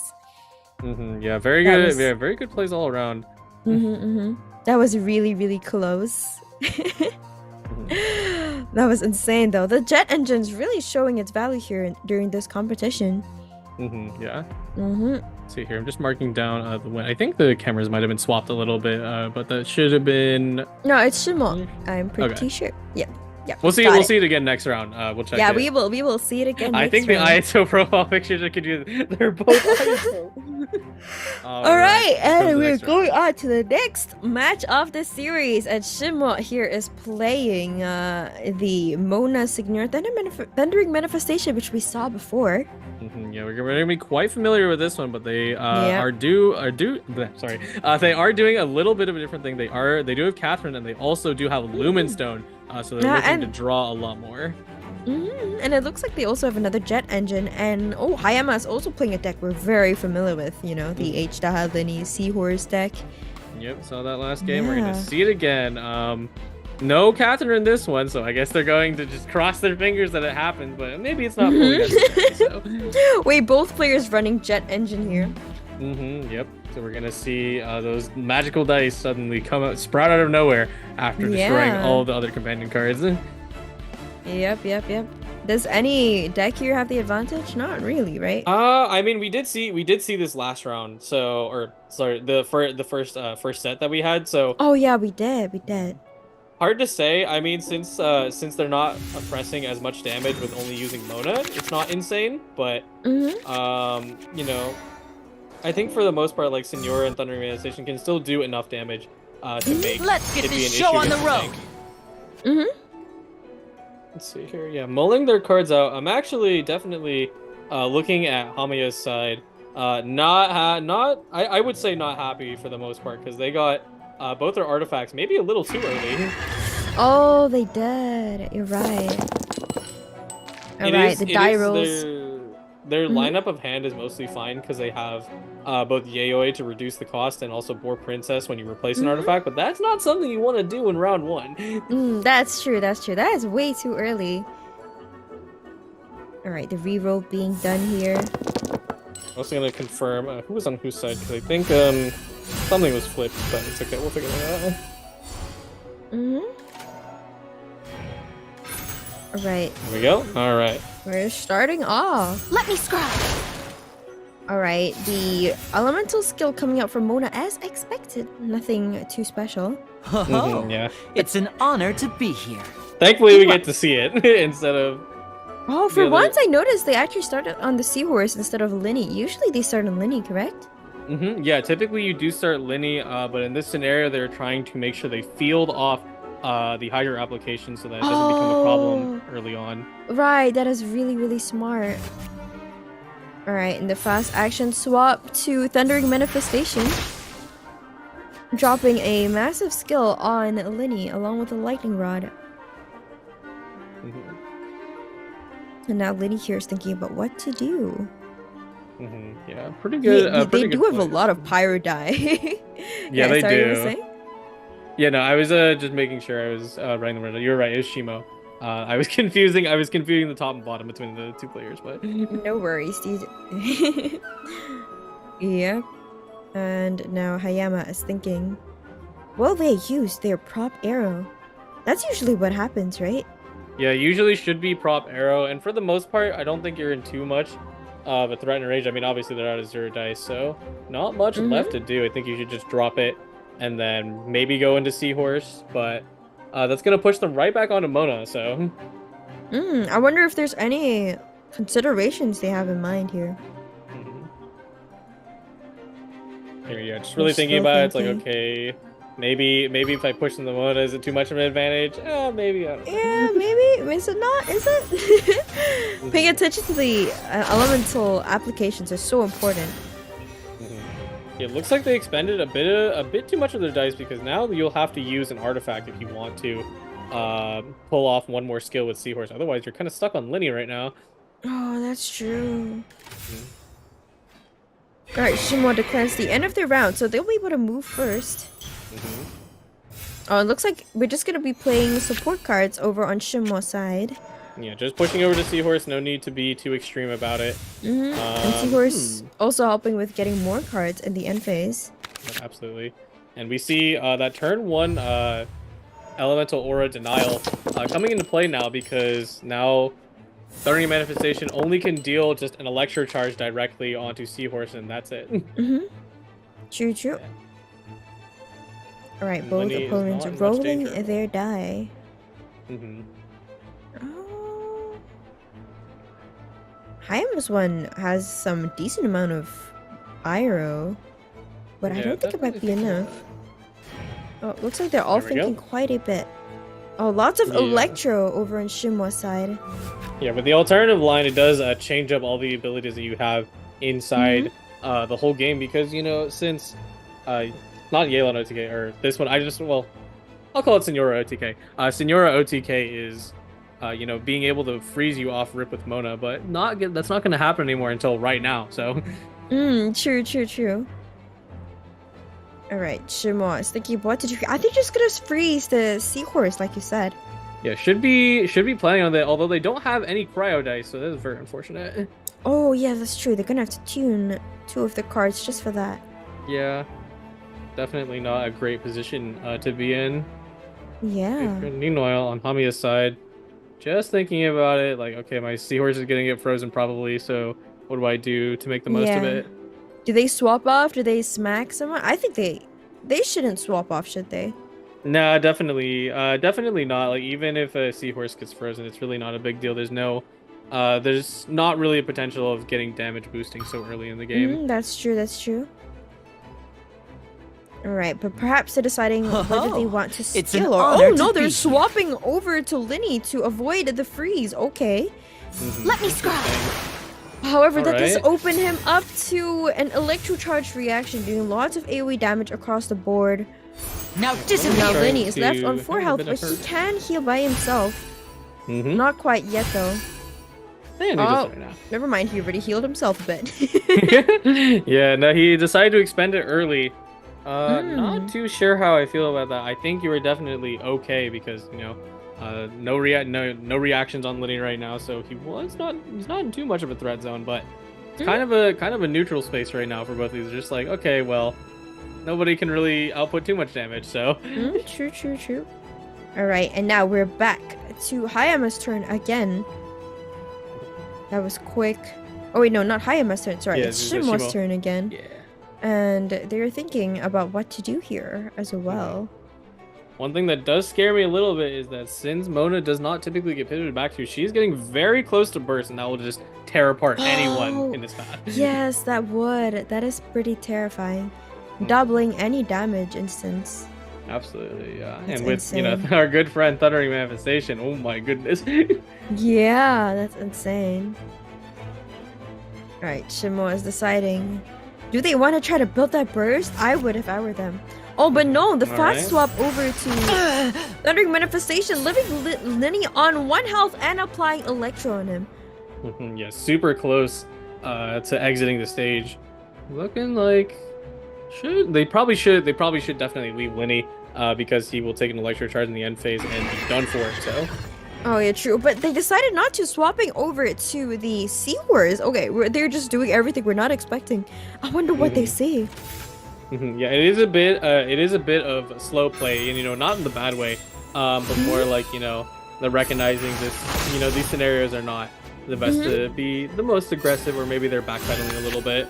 True, and a huge 5 damage comes out from the Thundering, not Thundering Manifestation, onto the Thundering Manifestation thanks to Overload. Yep. Looks like Hayama has resigned his Linny to death, given the Electro Charge that's just about to happen. Right? No, not when yet. the round The ends. Seahorse was able to move over, so not yet. Oh, Yeah. okay. He'll live one more, but not long. Don't worry. It will not last long. True. It did get a pretty good draw. It was able to play a bunch of cards, but still needs to start doing actions if they want to have any value out of it. That's true. Destroying Right. support cards. That would be useful for the 2 jets they have in their hand. Absolutely. Hmm. Yeah, just thinking about it, if they want to go for a little more, they want to end their round. I think it's probably just end round. It's a little unnecessary to keep going at this rate. True. Oh, but okay, they are they're keeping. going. They're just gonna keep going. Wow. Yeah, 0 dice though, so I think they might as well just drop at least 1 jet now because she cost 0. So. True. Hayama's going for that jet engine run. I feel like the jet engine is more set up. Yeah, definitely. They've been rolling through a lot of support cards. Oh, okay, Liben. That is true. Oh, Liben. Okay. Yeah. Trying to field out another card to destroy. So. I'm quite excited to see that actually. Maybe the jet engine here can save Hayama. Yeah. Because their characters are looking quite low. And yeah. Shimo almost has quite a bit of bursts up, so that's kind of scary. Yeah, Seahorse is probably going to get frozen next turn. Destroying Liven again. There we go. Oh, and here comes the jet, and she has a charge of 5 on her. Yeah, with the next destruction of a support card, she will be all the way up to 6 and 2 jets coming out. So we're going to have a bit of a problem on our hands. Yep. And let's see if Shimo is able to respond to that in this faithful Nick's turn. Alright. Sure hope that is a reroll, because that is not looking good if that's the case. Only enough to attack with Senora. They rerolled everything. Still just barely enough. Not too much, but they do have a lot of cards in their hand, so perhaps it's not too bad. Yep. Alright, more support cards being played at this time. Now they're shuffling On for their jet. Shimo's Ooh, side. they did get Catherine. Oh, they did! Strategize. This one is even more the case because Catherine, Mona already has a fast swap, so now you're adding Catherine on top, so now you have 2. Most people would they're be very against mobile that. now. Can move all over the place if they want to. It's so strong that the Seahorse actually saved Linny there, completely negating that end phase hit. Yeah, it's really thinking about it. If they want to go ahead and free Seahorse, I really don't see anything against it. Okay, they're going for the Electro Charge instead. Oh, okay. yep, they are. Ooh, I am getting concerned about those dice. Only 5 left. Now 4. Ooh. Oh, yeah, you're right. Playing all those cards really did take a massive hit on their economy, their dice economy. Oh, but very lucky because they were just able to draw into Yayoi, so now they can start doing a little bit of artifact magic. So. Oh, that's crazy. the draw luck here. Are they going to play Yayoi now? Thinking about it. They definitely should, considering how far behind they are now in their dice economy. So, all right, passing judgment. Okay. Passing judgment. Yeah. Well, it's definitely a card to play. You know, as we can see, it's not gonna help you that much, honestly. Oh, but something to note here is that Liddy is unfortunately going to be taken down by an electrocharge. Oh yeah, assuming they attack. Sentenced to death here. Pretty much. Yeah, I'd be surprised if they don't attack, but they're just thinking about it. All right. Oh, hand's very full. I think that's 10.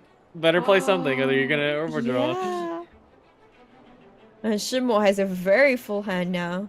Yeah, they did also get a second Yayoi, so they can reduce their Gilded Dreams all the way down to 0. So.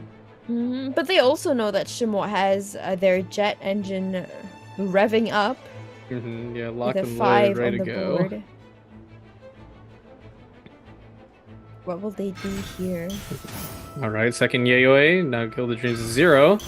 War Princess. Okay. Ooh, okay.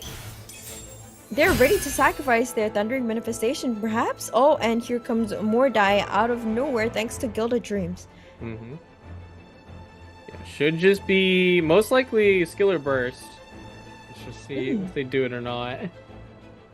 Yep. And that will finish off Linny and also probably leave Shimo's Seahorse on pretty low health. Here comes the Elemental Burst. Huge damage. Actually, not as huge as I thought it would be. Yeah, no, it's not. It's not too big, not yet. Seahorse does have that innate damage reduction, but Linny is out of the game, so. Yeah, he is out of the game. There are one character down, and we've seen how strong Linny can be, so that is quite a bit of a loss for Hayama. Yeah, most definitely losing. I think losing your pyro application is definitely a big issue, especially with how much damage Seahorse could potentially put out, but no longer. True.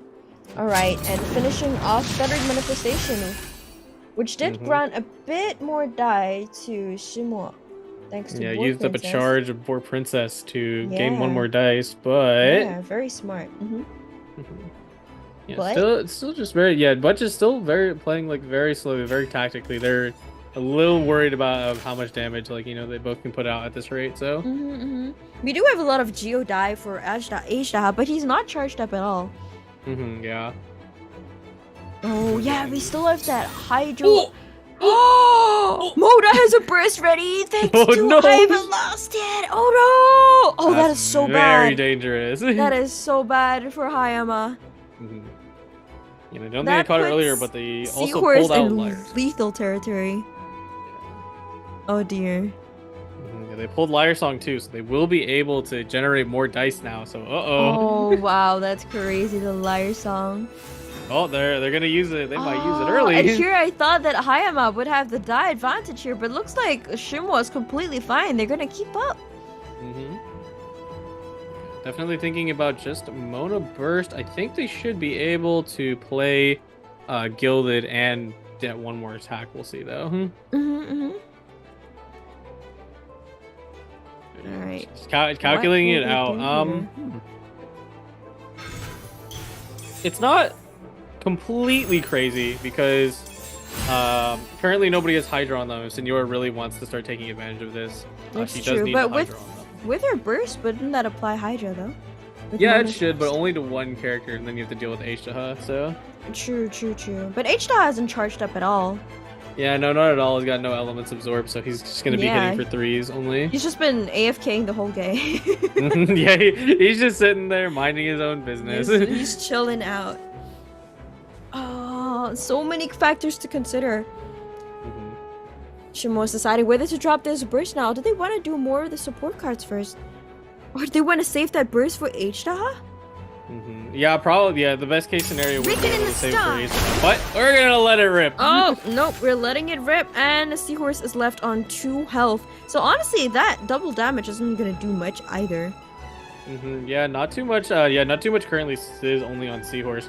They're probably going to finish off Mona here and/or just want that overload to push Senora, but maybe they don't want that because. Yeah, do they really want to push towards Signora? That doesn't sound like the best idea. Yeah, and Yeah, Signora still has that revive that's going to help in really close scenarios. Yeah, we've been talking about Asia being AFK the whole game, but I mean, Senora over here hasn't done much either. So. Oh, you're Tremble and right. submit, mortal. Oh, and here comes Ajda. And the Yeah, swap good. over to Signora. She is ready to smack. Oh, and they still have the Stellaris Phantom ready. Wait, wouldn't that do a lot of damage to Ajda? Yeah, should be a good amount. At maximum, Senora will do 4, but of course you will also apply sheer cold, so that is going to give AoE, not AoE, sorry, damage over see. time. So. But then again, Shimo is pretty low on die. Do they have enough to generate more? Because it seems that Hayama might be able to do quite a bit this turn. So that's really scary for Shimo as well. Yeah. Hayama really needs to get that jet engine to save them, or they will lose that opportunity to get to the Prince Cup. Just thinking about it, should be still an okay position. I wouldn't be too pressed about this, because you'll be able to also absorb cryo. And you'll take a lot of damage, but you'll still be alive. So Same. I would also just bring out. Oh, Uh-oh. never mind the swap back. No. That's actually quite worrisome.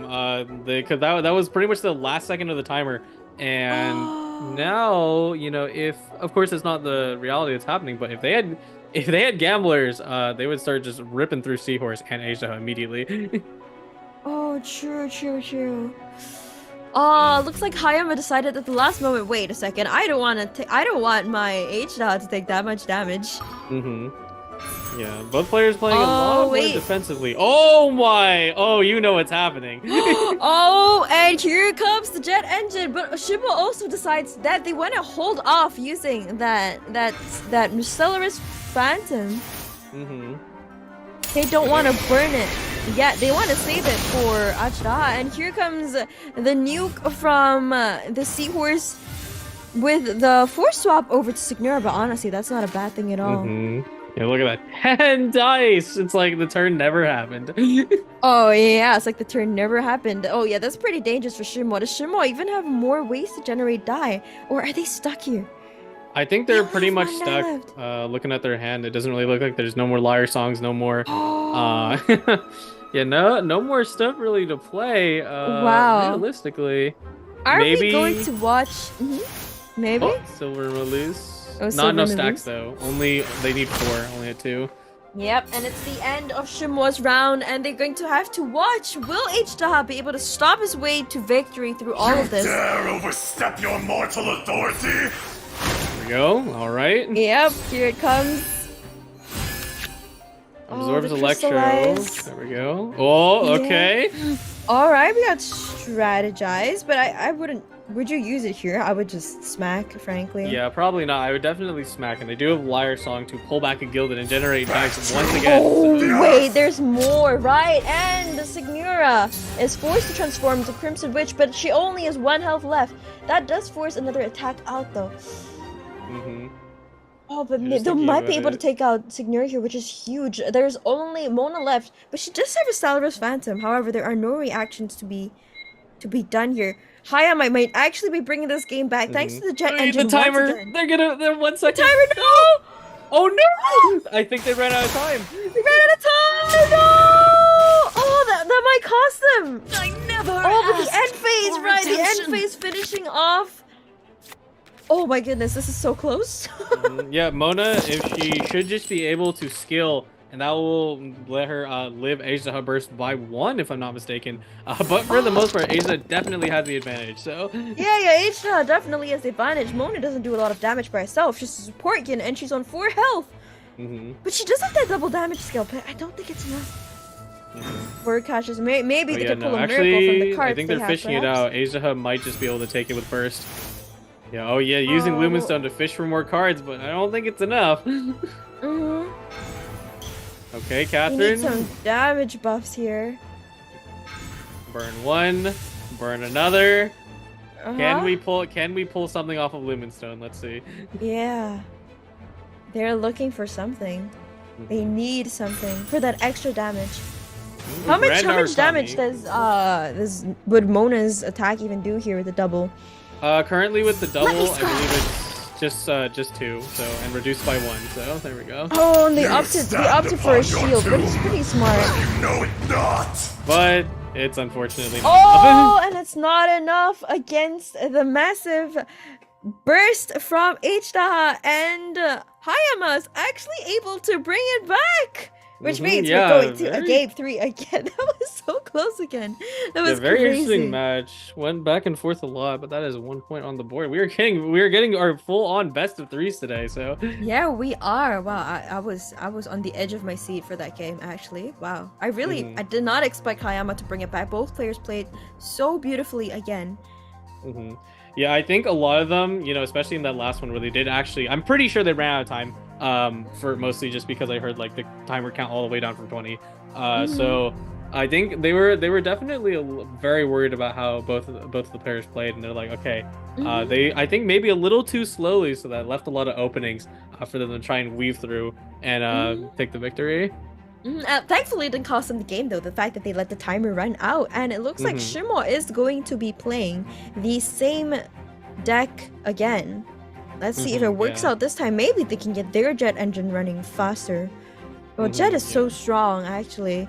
Those extra dies, it can turn games around. It's insane. It's quite funny how they've been able to pull Silver and Malou so consistently because it is actually, like, surprisingly enough, they've been able to trigger it. And this is completely off the rails. Yeah, I have not seen this before. Yeah, we're gonna have to refresh ourselves because these are not only one of the new characters from this patch and probably the only one we're gonna see, but also Pyro Eremite, one of the least played characters in the game. So. Wow, okay. Hayama is bringing out a brand new deck here. Kirara, Pyro Razor, Eremite. and the... Sorry?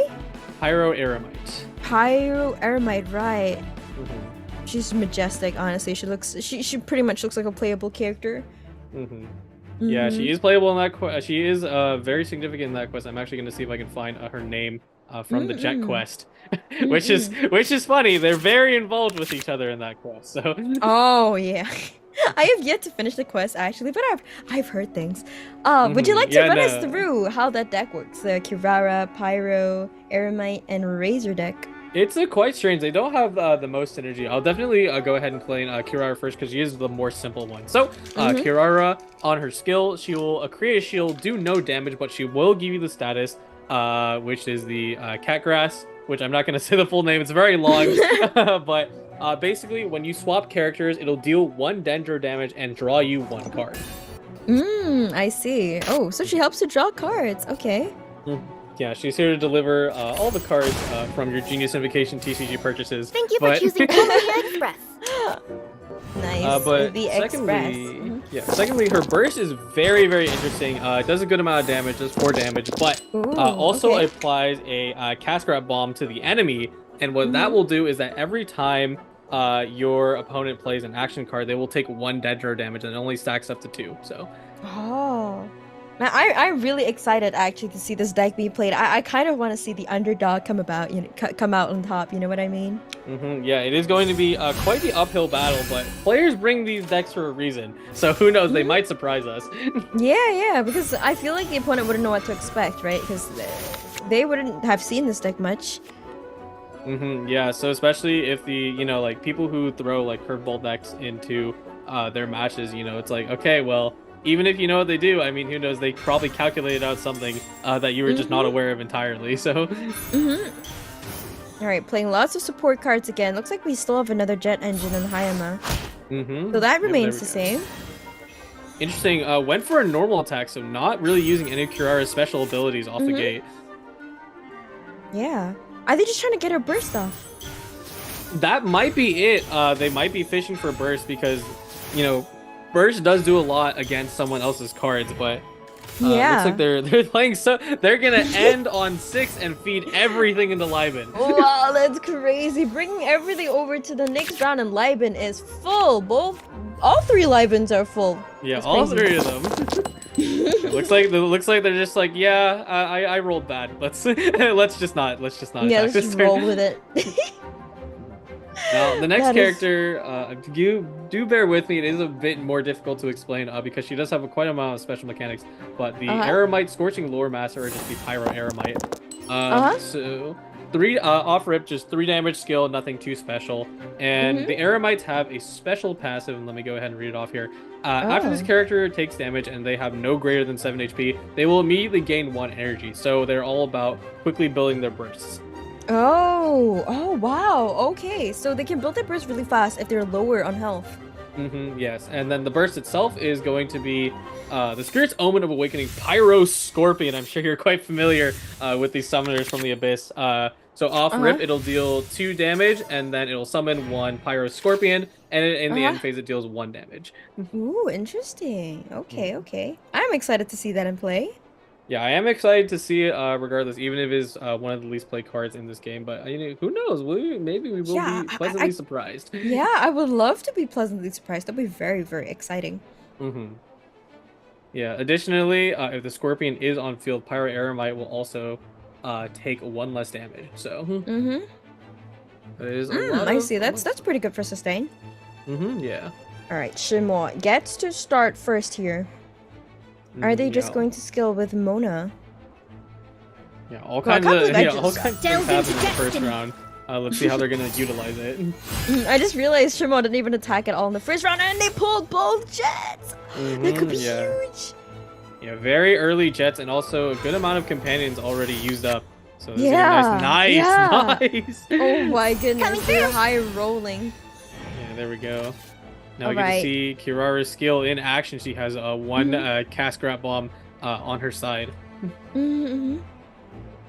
Should be dropping the burst, which I will like to see. Yep.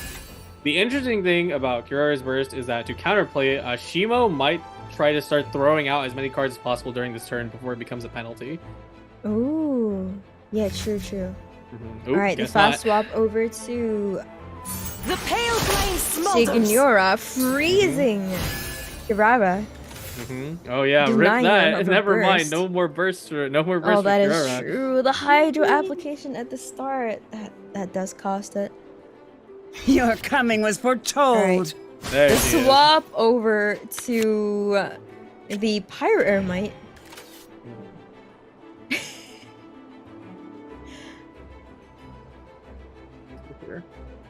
I love the Pyro Ermite's voice lines, actually.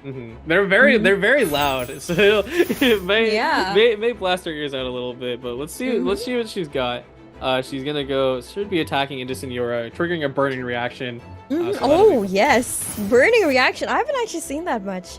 yeah, super duper rare. Almost never happens, but Yeah, I'm has so seen excited some to see it. usage since 4.3. So Ooh, nice.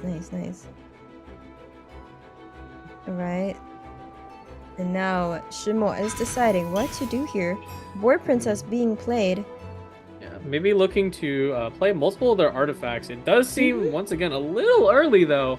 I mean, even if you're only at 3 dice, I mean, what really is Hamiya gonna do to you at this moment besides skill and maybe skill again? Sure, maybe they just want to get as much damage out as possible, like right now. I guess that's the advantage of playing not super meta deck. You don't really know Smolders. what to expect in the later turns, do you? Yeah, triggered C. Oh, they just rolled into another Liar Song and another Gilded. Oh my gosh! goodness. Shimo is pretty set in the die department, and I thought that Hayama had high rolled. No, I was wrong. Nah, they just got kind of all the tools they need if they want to match out how many dice they have. So. Oh yikes, that's looking pretty bad for Hayama. Bloom as the flowers in Gurabad. There we go. And Okay. here comes the elemental skill with a burning. Yeah. Ooh.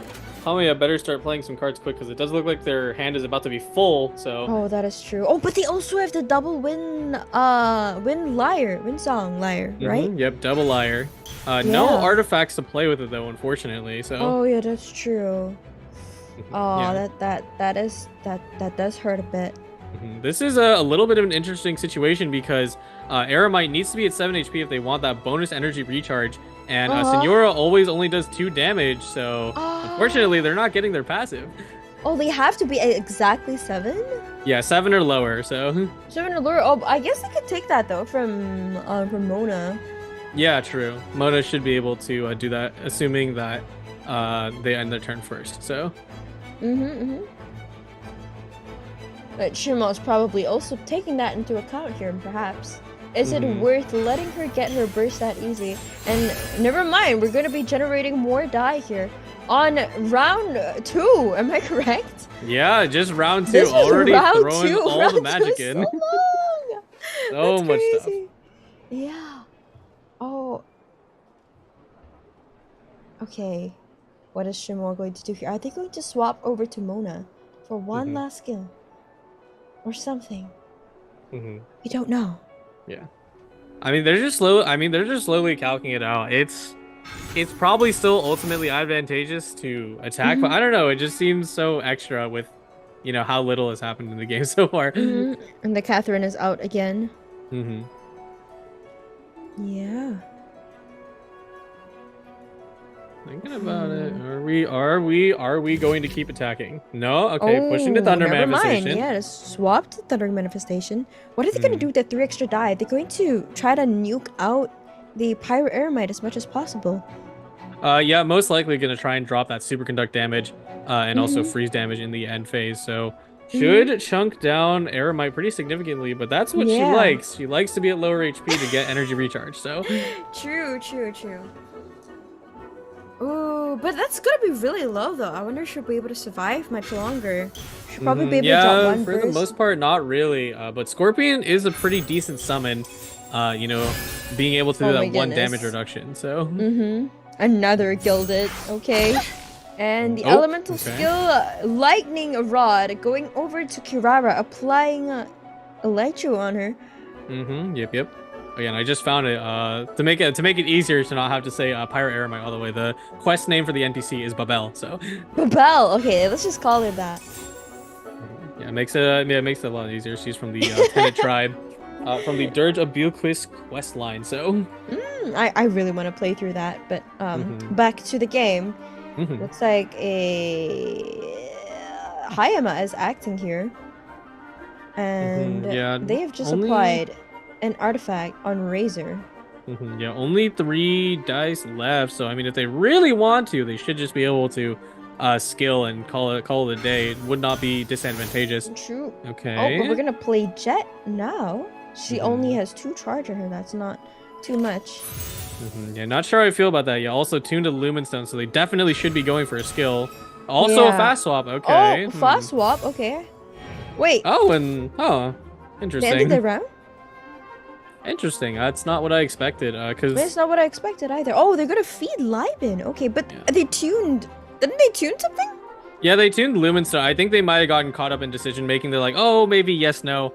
They decided last second. No, I'm not doing that. Yeah.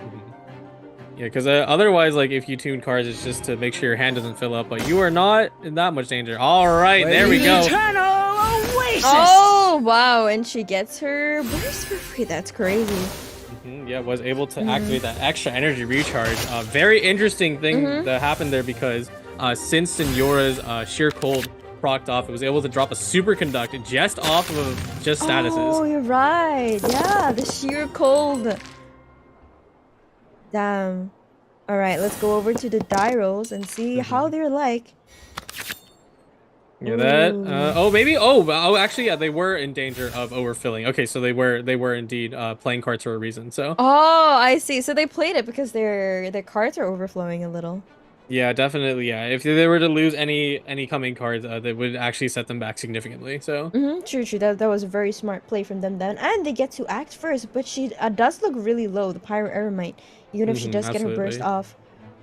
Yeah, should definitely be throwing out Aramite burst, or if not, I guess you can swap to Cura and then also burst. But looks like they're preparing Jet Engine. They have tons of support cards to sacrifice. So. Oh yeah, that's true. They do. Oh, are they gonna do it this turn? Oh, and they even have the little creature. I forgot their name. Yeah, little Senora Flower. Oh yeah, Senora Flower. You're just thinking about it. You have to play super carefully here because with Senyatta Flower, if you destroy your companions, you will get 2 more cards and then you overflow your hand. So that's just not good. Oh yeah, that's true. That's true. I'm so excited for this turn. This feels like Hayama's turn. Hayama's going out this turn. Yeah, Especially since the characters are not on a lot of health, which is a bit scary. Yeah, you should be planning to play that seed box to get the last stack on Jet, and they can get maximum dice value. Wait a minute. Actually, already at 11 dice, you might want to chill out a little bit because there is a dice limit. So. Oh yeah. Oh wait, there's a die limit? Yeah, there is a die limit all the way at 16. So. 16. Okay. No, we're still a bit away from that. That would be really wasted though. Yeah, it would be really wasted. So I think they're gonna. He's pulling out all the stops now. Wait, doesn't he have to take down like Shimo like now? If not, Shimo is definitely gonna pull an Uno reverse card on him later because they also have a jet engine somewhere inside their deck. Yeah, I think they're actually starting to realize it might be a bit of a mistake because now Jet's gonna be full stack. So. And they ideally want to burst. So. Oh right. So what now? They just burst and... Yeah, they might burst and actually waste a bit of dice. Uh-oh. How much would they waste? They would waste 2. Correct? Waste 2 jets. So she generates 8 and they're at 12. So let's see. 12 plus 8 is 20 and then minus... Oh, why did they... I see. Why did they do this another turn, actually? I think they went a little too far in. They're like, oh, go. Oh, wait.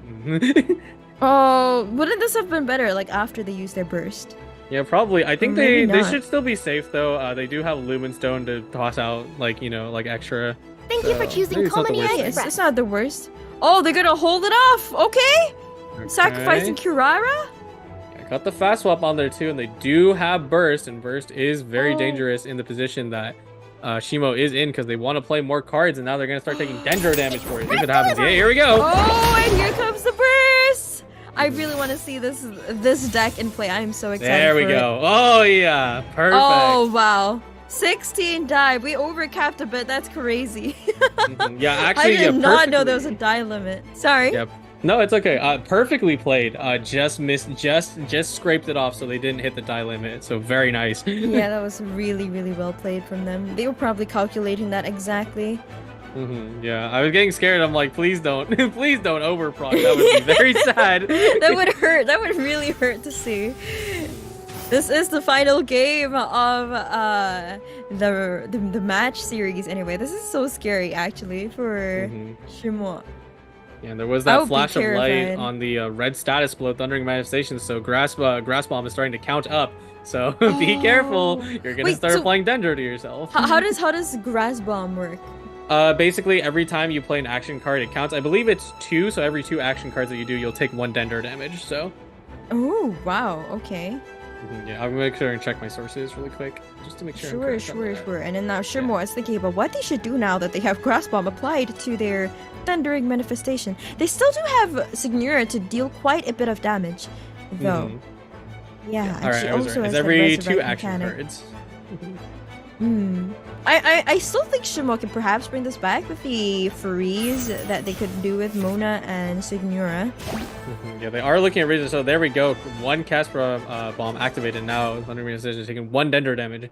Yeah. Alright, are they gonna do their jet engine this turn? That would be interesting. They are definitely fishing for it. The reason they're going so slow is because they are scared about the Cascrab bomb, but I think it's not too much of a disadvantage. You have Mona and Signora alive, and you can just let Thundering Manifestation eat it. Yeah, I was thinking that too. Like, even if Thundering Manifestation goes down here, which it inevitably will, I don't think it's that bad for them. Because Mona and Signora is still a very strong combo. Absolutely. There we go. Alright, playing Gilded to get even more die. Another Grass Bomb activated, leaving Thundering Manifestation on 2 health. But honestly, I feel like he was pretty much almost dead anyway. Yeah. Now I think ideally they should swap back. They should once Kirara goes down, they should swap to Razor so they can get at least Quicken off because you know, as much as it will get the Quicken stacks will get spent immediately, it is extra damage for Razor. So it is. Oh, this is so scary. This feels kind of close, but also not really. Like, like The Pyro Eremite is still very low. And yeah. Signora and Mona feel very threatening, even though Hayama has a lot of die to play with. Yeah, they're trying to squeeze out as many dice as they can because they did put Gamblers on the Thundering Manifestation, so they will proc and then give them 2 more dice after they take out Kirara. But yeah, still just very slowly calculating. They're like, this is... I have 16 dice to stare down. I better do this right. All right, lots of Gilded. Gilded for days. Wow, they kind of almost closed the gap in the die department. That is crazy. Yeah, and they still have their jets. They still have their jets. Oh. Boop. All right, she's out of the game. All right. And then the Gamblers is going to activate as well, bringing back another 2 die. Yeah, now just considering who to swap to. I did mention like the whole Quicken Line Razor, but it's really not that worth it. I'm just a bit of a greedy player because I feel like if Razor has to solo it, then... Yeah, it looks like Razor might be the soloer here. Boom. I was not expecting her voice to sound like that, to be honest. I know, yeah. Alright, and the burst coming out, taking down Thundering Manifestation. It was as she foretold. Shadows of Fate. Yeah, let me check here. I don't, if I'm not mistaken, I think Pyro Eremite might also do bonus damage. Let me just take a look here. Sure. Alright, and Hydro is applied on to the Pyro Eremite. We still have 13 die to play with. I am really rooting for Hayama here. I really want this unique deck I haven't seen to win. Yeah. Yeah, I'd see here. I'm not quite seeing it on the card description, but I'm not sure if while Scorpion's out, Pyro Eremite also does bonus damage, so... Ooh, okay, sure. I could also check real quick. Yeah, it's hard when like there's certain cards that aren't played. It's just like, oh, well, I don't remember if they have a or not. Yep, and another 2 damage out, along with drawing a lot of cards for Hayama, but I'm really worried because next turn I think Shimo will be able to get their jet engine running, and they're going to be very rich on die again. Yeah, no, it doesn't look like any bonus damage because that was just 3 off of Mona's shield, so not much. All right, looking for the Senora finish or freeze. So yeah, Senora does have her burst ready. Oh, never mind. Are they gonna play jet now? Oh, I think they're going for it. They waste the eternal oasis at long last. All right, very nice. And Razor is left as the sole player on the board, but he does have a lot of die. But so does Shimo, and they still have another jet in their arsenal. Yeah, absolutely. I haven't lost yet. That's scary. Yeah, Shimoa was really only forced to play 1 jet. Super unfortunate because now if you want to play jet again, you have to restack her entirely, which, you know, while possible, is not going to feel great. Let's see here. Also, talking about Hamiya's draws, look at that double magic in hand. And Mona has almost as a burst ready, so that's really scary for Razor here, especially if they're able to pull off a reaction on him. Yeah, no, I could absolutely. take him out instantaneously. All right, looks like they're gonna fish for the second jet proc because already spending a Senyata going into the seed box, probably gonna spend more cards just to get jet back online. Oh, this is so scary. The cards they get here could determine everything. Yeah. I'm really interested to see a Razor solo because, you know, even Razor alone, he already does a ton of damage if he has his burst out, so... Yeah, he does, and he's kind of close to it, but so is Mona, and when Mona gets her burst off... Yeah, it's gonna be just like a huge problem. Immediately, like, vaporize and take him down. Yeah, absolutely. If you do the math here, yeah, Mona will do burst, it'll bring Razor down to 5 with Hydro application, and then double damage to Senor. Yeah, he's cooked. The first I haven't lost yet! Oh no, she has a burst, and Jet is up as well. Jet. Oh dear, this is looking really bad for Hayama.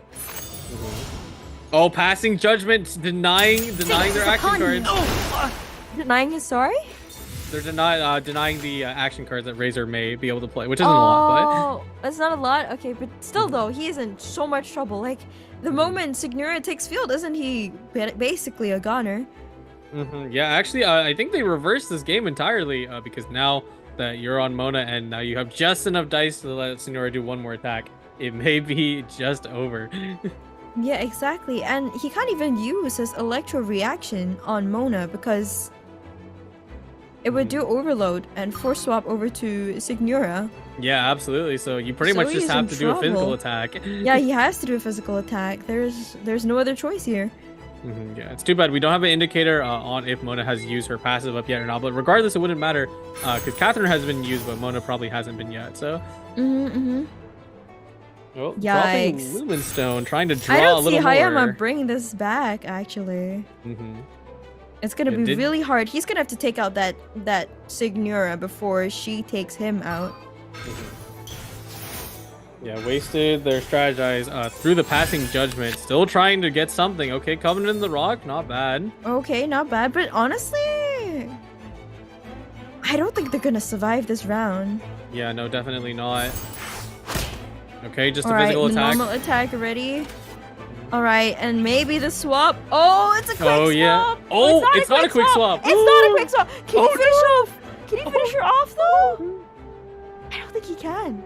No, they can't. They don't have enough damage. God, So close. it's not enough. No. Come, Here it put goes. in light.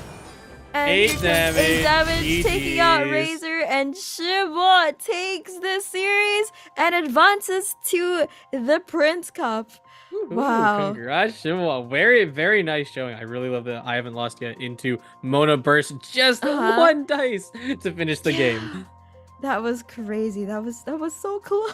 Yeah, and still props to Hamiya for being such an unconventional deck. Not only are you playing a new character in the patch, but also one of the least played characters in the game. So. Yeah, and Hayama almost actually won that game. I feel. I don't know. I feel like they could have had it in the bag with just like a bit more damage, perhaps, mayhaps. Yeah. Yeah, I think the general freezes from Senora definitely put a wrench in their system because they were trying to get Kirara burst out, but it's neither here nor there. They still put up a good fight regardless. Yeah, that was insane though. Very, very exciting match. Yeah, but I think it's time for a break. Very, very fun all the way around. Yep. It's time for a longer break this time, I believe, before we go into Group 7's match. So go grab your snacks, drink some water, and we will see you again in 10 minutes.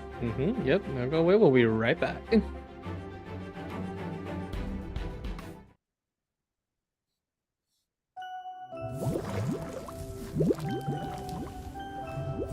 You were born into this world all alone. But here in the house of the hearth, you will grow up to be strong. Your goal is to learn, to compete, to defeat all your brothers and sisters in battle, and become king. Where's Perware? Didn't she want to hear the story? Excuse me, Mother. She's doing a funeral for her spider. That child. Maybe her curse is flaring up again. Clairvy, see to her. Oh, okay.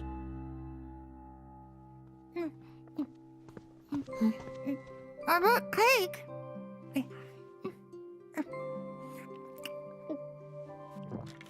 You want some? Sure. You must know spiders don't eat cake. Oh, yeah, I know. The birds soar from their cage. Sunbeams filter through the foliage. Flames grow with immortal courage. And I hope you won't be tainted by fate. Nothing to fear, so go alone. Do mothers usually argue with their daughters?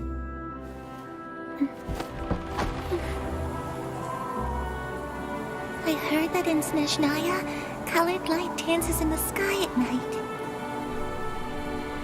When we're grown up, shall we go see it together?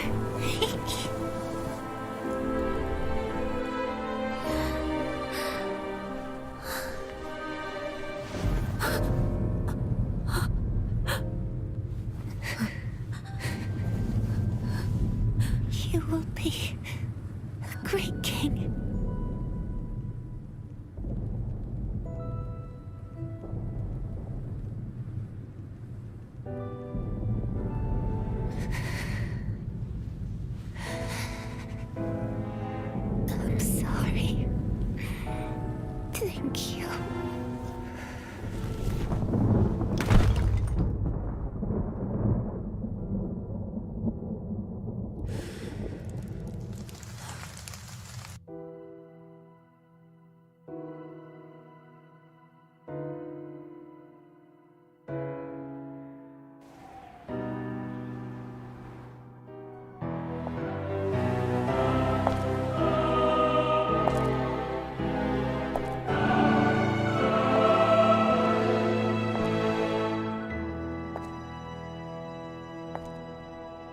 I should have pruned this flower long ago.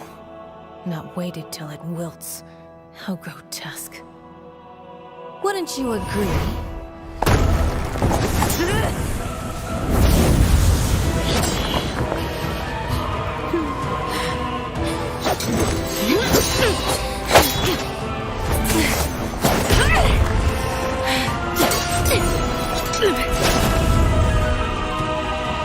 Innocence and kindness are such beautiful qualities. Sadly, they're all so useless!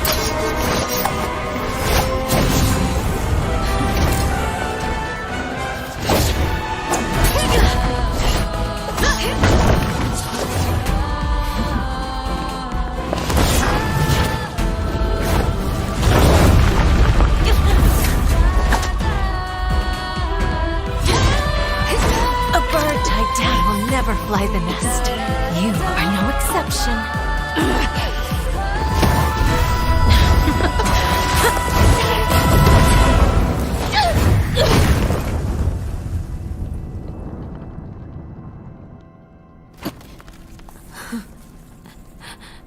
Stay awake, don't fall asleep. The way is long and the gloom is deep. Embers glowed in the heart, still Surrender. Let your mother guide you, and you shall become the one true king!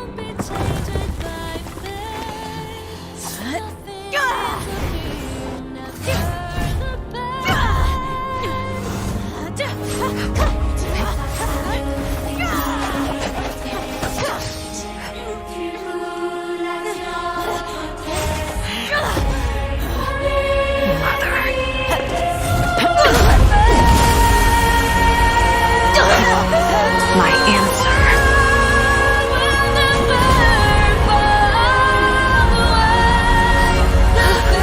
is no.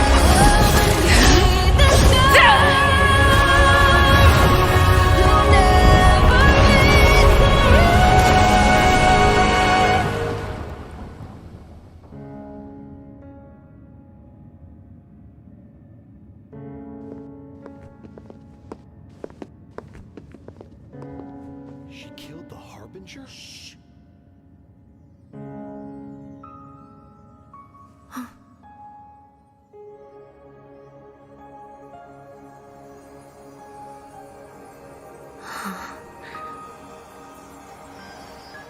Her Majesty the Tsaritsa has decreed as follows. I hereby pardon your crimes and bestow upon you a new name. This title and its legacy of bloodshed are now yours to bear, my poor, mad, cursed knave.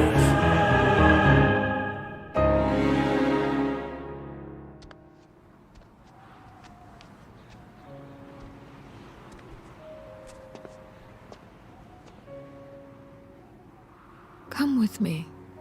I will raise you as my child, like a strict and unfeeling father.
And welcome from the break.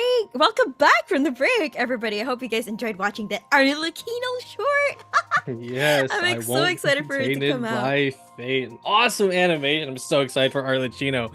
But we Yes. have one last little event right here with the TCG before we get there.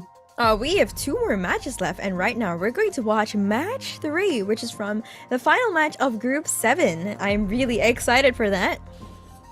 Let's take a look at the players that we have here today. Yep, this time I do believe we have one of the Korean players in the TCG, which is a very exciting treat to watch. I've mostly only been familiar with Japanese and Chinese players, but there is a significant portion of the Korean player base that is very good at the TCG. I see. So we got Alchemist versus Imita. I think that's how we pronounce their name. I apologize if I'm not getting it right. Yeah, Yes, I've not very exciting. Yeah, I've not been personally been able to watch either of these players. You know, like I said, not being able to interact much with the Korean side of the TCG, but I do know they have quite a good amount of players in their side of things. In fact, I even got to meet one at the Winter Invitational, being Doom. So that was a lot of fun. And it looks like Alchemist was actually from the winner's bracket. And it looks like Imita has been able to crawl their way out from the lower bracket to get to the final match that might earn them a spot in the Prince Cup. So we're about to see how these matches go. I want to see their decks, and we got Alchemist. Oh man, look at that profile picture. Wonderful. Oh, of course.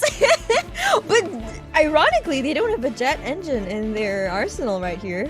Yeah, no, they're going to be running the Fire Station, a deck popularized at the release of 30-minute station in 4.3. Does a ton of pyro damage. Overload, I should say. Thanks to Bennett and 30-minute station. That's exciting. I'm really excited to see Klee here today. Yeah, nice. absolutely. Klee coming back. Still a very useful pyro character, so. It's so ironic they don't have a jet engine. And Imita, the Farazan profile picture is running. Oh my goodness, Sing yes. Su, Chongyun, Razor, a very standard deck we've seen a few times in other tournaments. And they have a jet engine. Yeah, Ironic. this is the premier jet engine deck. Also very cool that we can see Farazan because she just got announced in the TCG today. Nice! Super duper excited for what's happening this patch, but we got this patch to finish first, so let's see what they got. Yeah, we do. All right, Alchemist versus Imita. What do you think of the matchup? Hard to say because as much as Fire Station can snipe off your characters immediately, I don't think I don't think Alchemist is gonna care. Or sorry, not Alchemist. Imita is gonna care that much because Xingqiu does his job and then he leaves. So I won't hold you back. True. So we're expecting Xingqiu to go down pretty fast here, I'm assuming. Yeah, absolutely. And also, let's see who starts first. So it looks like they start first. So they will be able to cleanse the pyro off of them, so there isn't gonna be that massive overload that we tend to expect. All right, Imita has a ton of Electro Dive, very useful for their Thundering Manifestation. Absolutely. Oh, and wow, they're doing the line where they start Chongyun to field off the application, even if Xingqiu can do it. Wow, okay. Interesting. Yeah, it was something I didn't quite catch. It's because they have Lee Su, who will fuel up Xingqiu with 1 extra energy. Oh, I see. So we're rushing Chongyun's burst. Very smart. Yeah. All right, and the swap over to Xingqiu.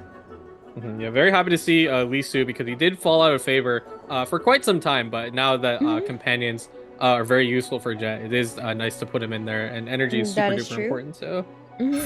So Xingqiu's gonna get his burst way faster. Oh, these decks feel a lot older in a way. I don't know, something about it. Like, feels like sort of from like the previous patches almost. No, yeah, kind of. Bennett has always been a very long time staple. And then Xingqiu, Chongyun, and Razor has been characters all the way from back in 3.3, and not much changes to them. So. Yeah. And then, also something that might add an nostalgia factor is Klee, because Linny has kind of taken over the premier pyro position, but that really doesn't matter because Klee, I think personally, still is a very good card. So. I personally like Klee a lot. Biased towards the character.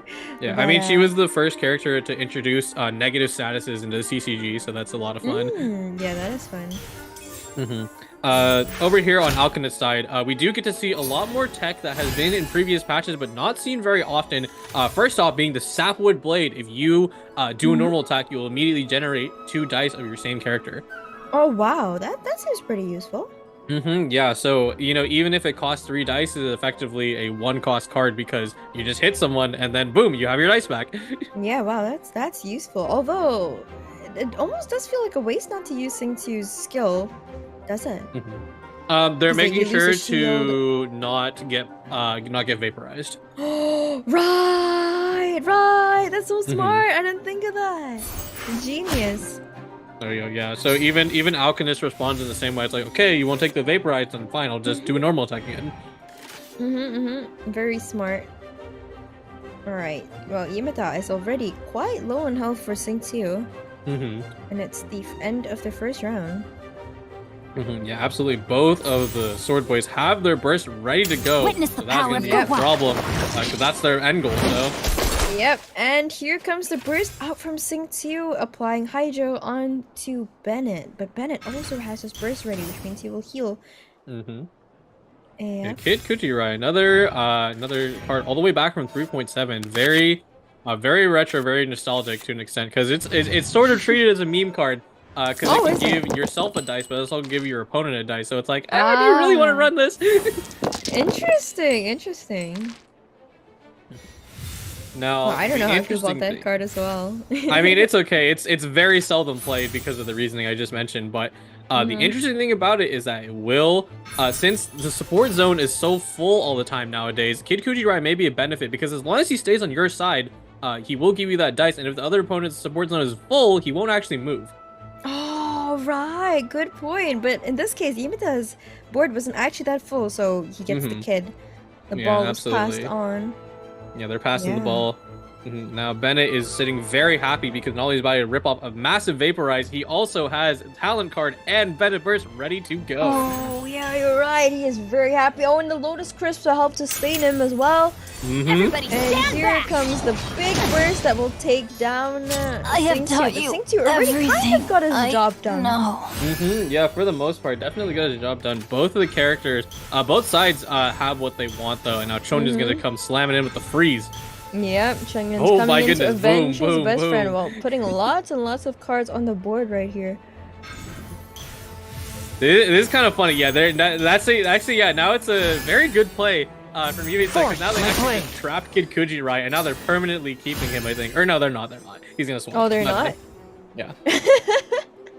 No, I thought they could lock him in there, but I'm like, wait, no, he always swaps regardless because there's still room on the other side. So. I see. Oh, that would be kind of cool actually if you could, you know, imprison him on your side. imprison cards so they can't go back to your opponent. That'd be pretty funny. Especially with funny. Yep, and another freeze out onto Thundering Manifestation. Yeah, very good move. And let me see here. Yeah, they don't. I don't think they have the potential to drop the burst yet because they're only at 2 dice, but that's fine. So. We still have I haven't lost yet on Imita's side. I wonder if it's worth playing here just to get that extra poke out, but. Oh wait, you're right. That is what will probably give them the edge to do the burst, but they're gonna go against it just yet. Yeah, they're not going to. They're waiting to use their jet next turn. An Alchemist left on Klee. Yeah, I do hope they get to use the I haven't lost yet on Razor later because otherwise it is mostly a useless card. So. That is true. I feel like they might be able to. I mean, Chongyun's gonna take quite a bit of a beating here. Yeah. Bennett burst plus talent, bringing Klee's normal attack all the way up to 3 damage. That's equal to a skill. So. Oh yeah, that's really scary actually. Bennett burst, buffing the allies by quite a bit.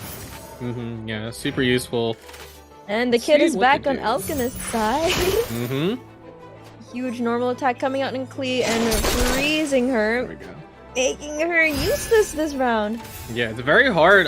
Even if you have the Bennett buff damage, it doesn't matter because you have no fast swap to escape the freeze that Chongyun has right now. And he will run out, but at that rate, 2 characters are frozen. You're not going to have much to do. Exactly. It's so disrupting for Alchemist's momentum. They're going to have to wait a whole round before they can use their Klee again. Yeah, this is why this really is the premier jet engine deck because you know they always burst. They have perfect things to set up into, and then Razor can just become a powerhouse with all those abilities. Yeah, that's crazy. Ooh, very good play. Nice. Wow, gamblers as well. Oh, they're gonna take down someone here.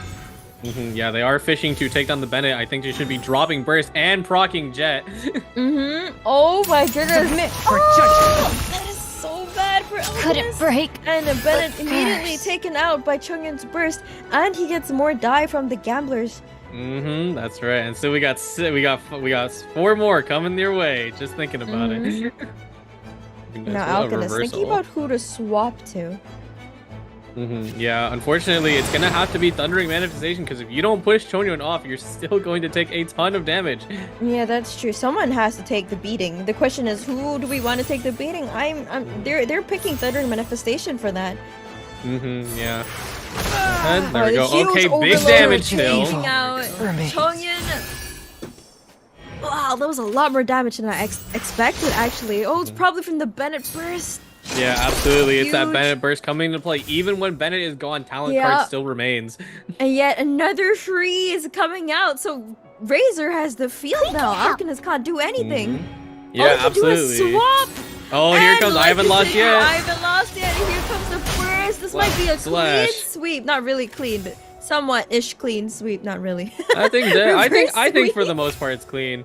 They're gonna drop that superconduct damage. Boom! And we got another one from the follow-up. Oh my goodness. And one last attack will give Imita the first game of the series. Wow. Clean sweep. Quick. Yeah.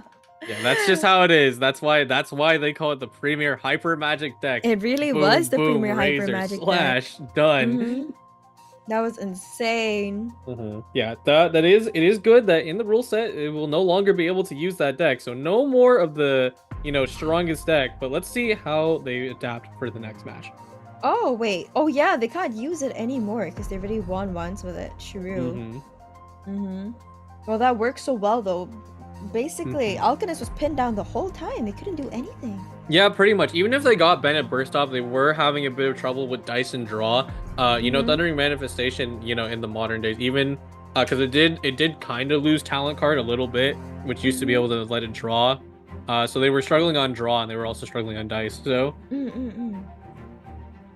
All right. And now Alchemist is doing their reverse card. And yeah, they're like, okay, you can hyper magic, I can hyper magic. What you got? Yep. So Jet gets to hyper magic. Let's go. A little bit of a different list. There's one special artifact in there from this patch that is different. It's the Golden Troops reward. Okay. What does it do? Or just Golden Troop. We'll talk about it once we get into the match. Let's see what their opponent is running. Yeah, I'm really excited to see what Imita is running. I wonder if this will be another close match. We've seen this deck a bunch of times already. Yeah, very, very reliable deck in my opinion. I like this one a lot just because of how much tankiness it has. Because, with how much damage that comes out, that tankiness really can make the difference. And, that signature single lotus. Oh, the single lotus, of course, just in case, Just in case, you never know. But Jet Engine is insane, though. Now we will see how it fares against hyper magic versus hyper magic. Even if this does have that defense, I do find that hyper magic is probably going to be holding the edge with that Razor. All right, let's see if Alchemist can take the game with that very same extremely powerful combination of Chongyun into Razor. Yep. We should be heading in soon.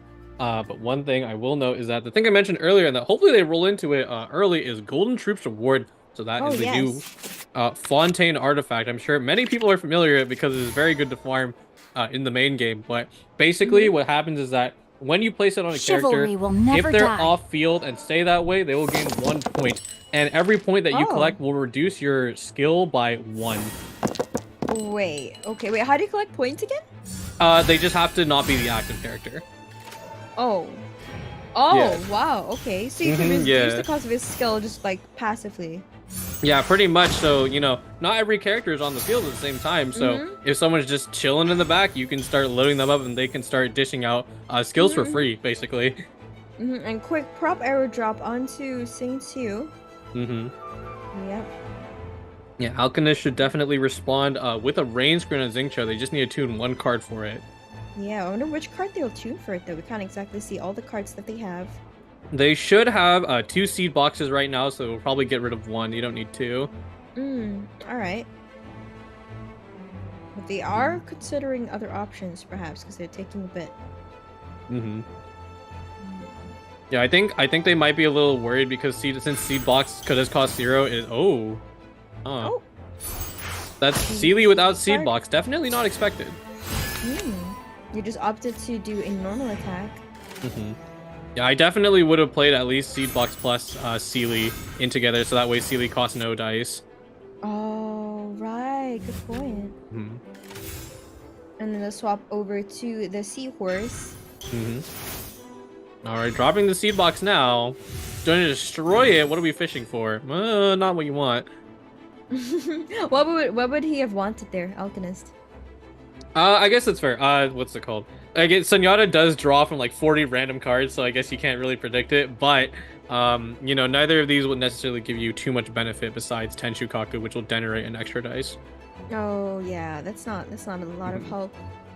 Yeah, Tubby only works with locations, so she really won't do much in this aspect besides the Tenshukaku that they just pulled. Yeah, but now Alchemist is wondering what they should do in response to, like, not the best cards they could have drawn, I guess. I think they should. They definitely want to get the Saint-Sue burst here, don't they?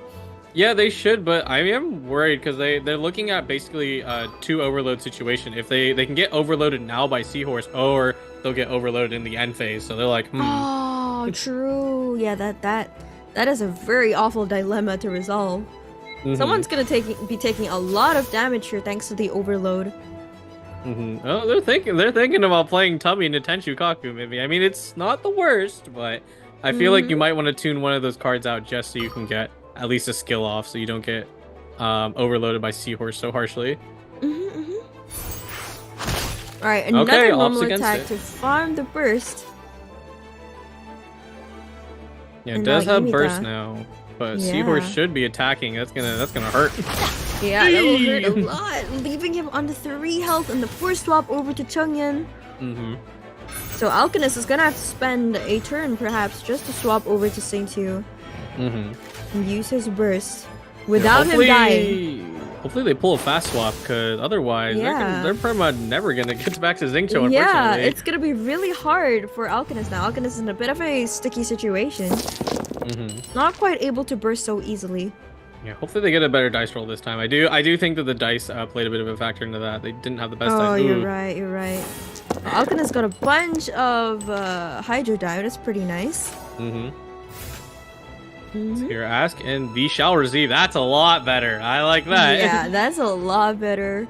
Meanwhile, Imita doesn't look too pleased with their die.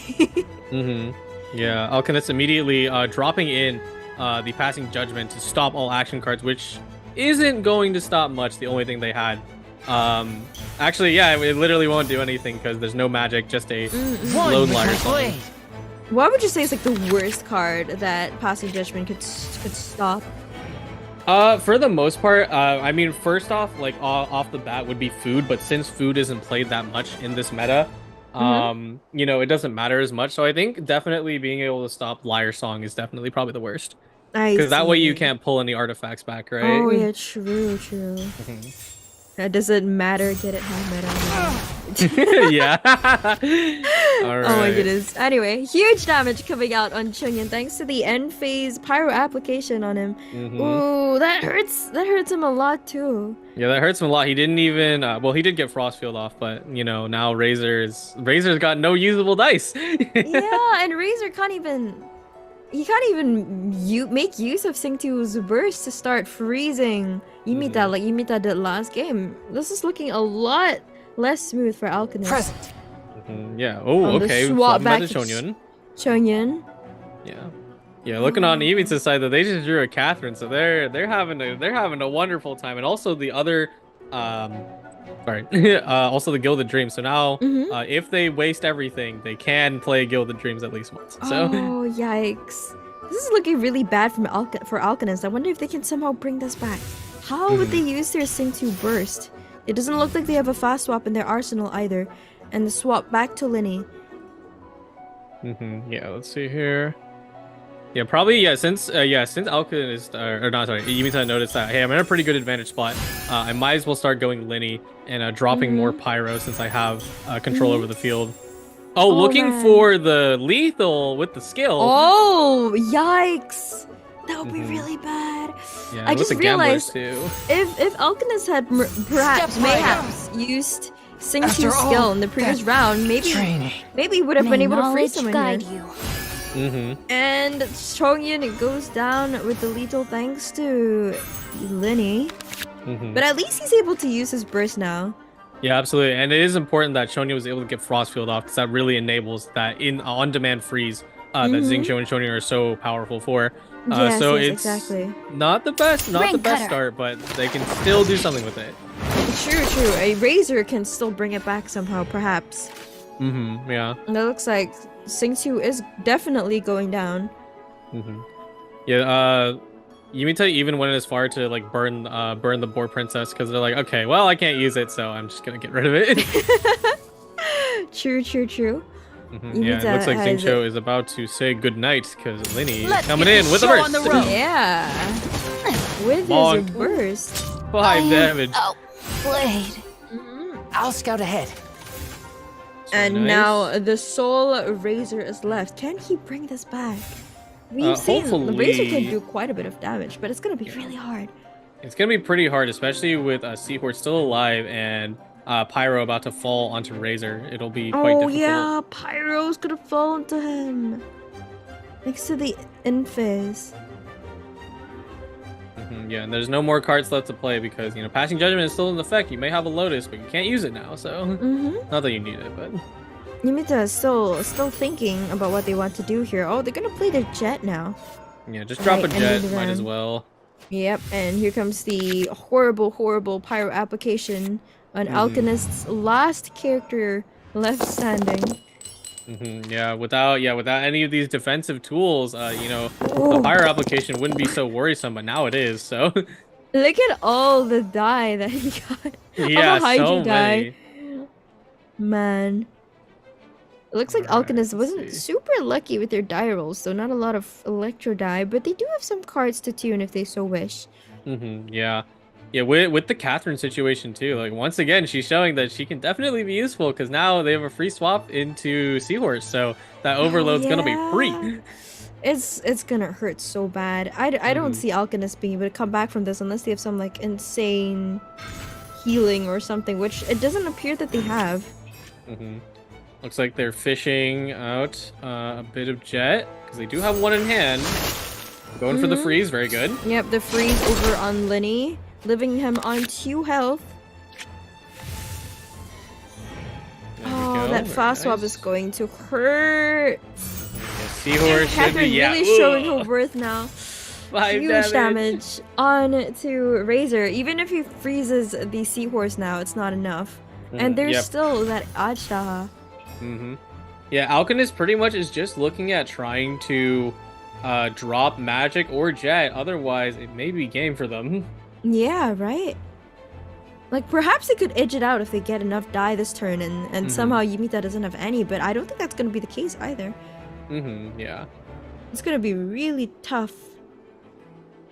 Yeah, just thinking about it's like, okay, what can I do to play my cards right? I think I would definitely look at the strategize because you're still looking for other useful cards like your Yayoi who can reduce your artifacts and that'll really push you ahead. Oh, yeah, true. Yeah.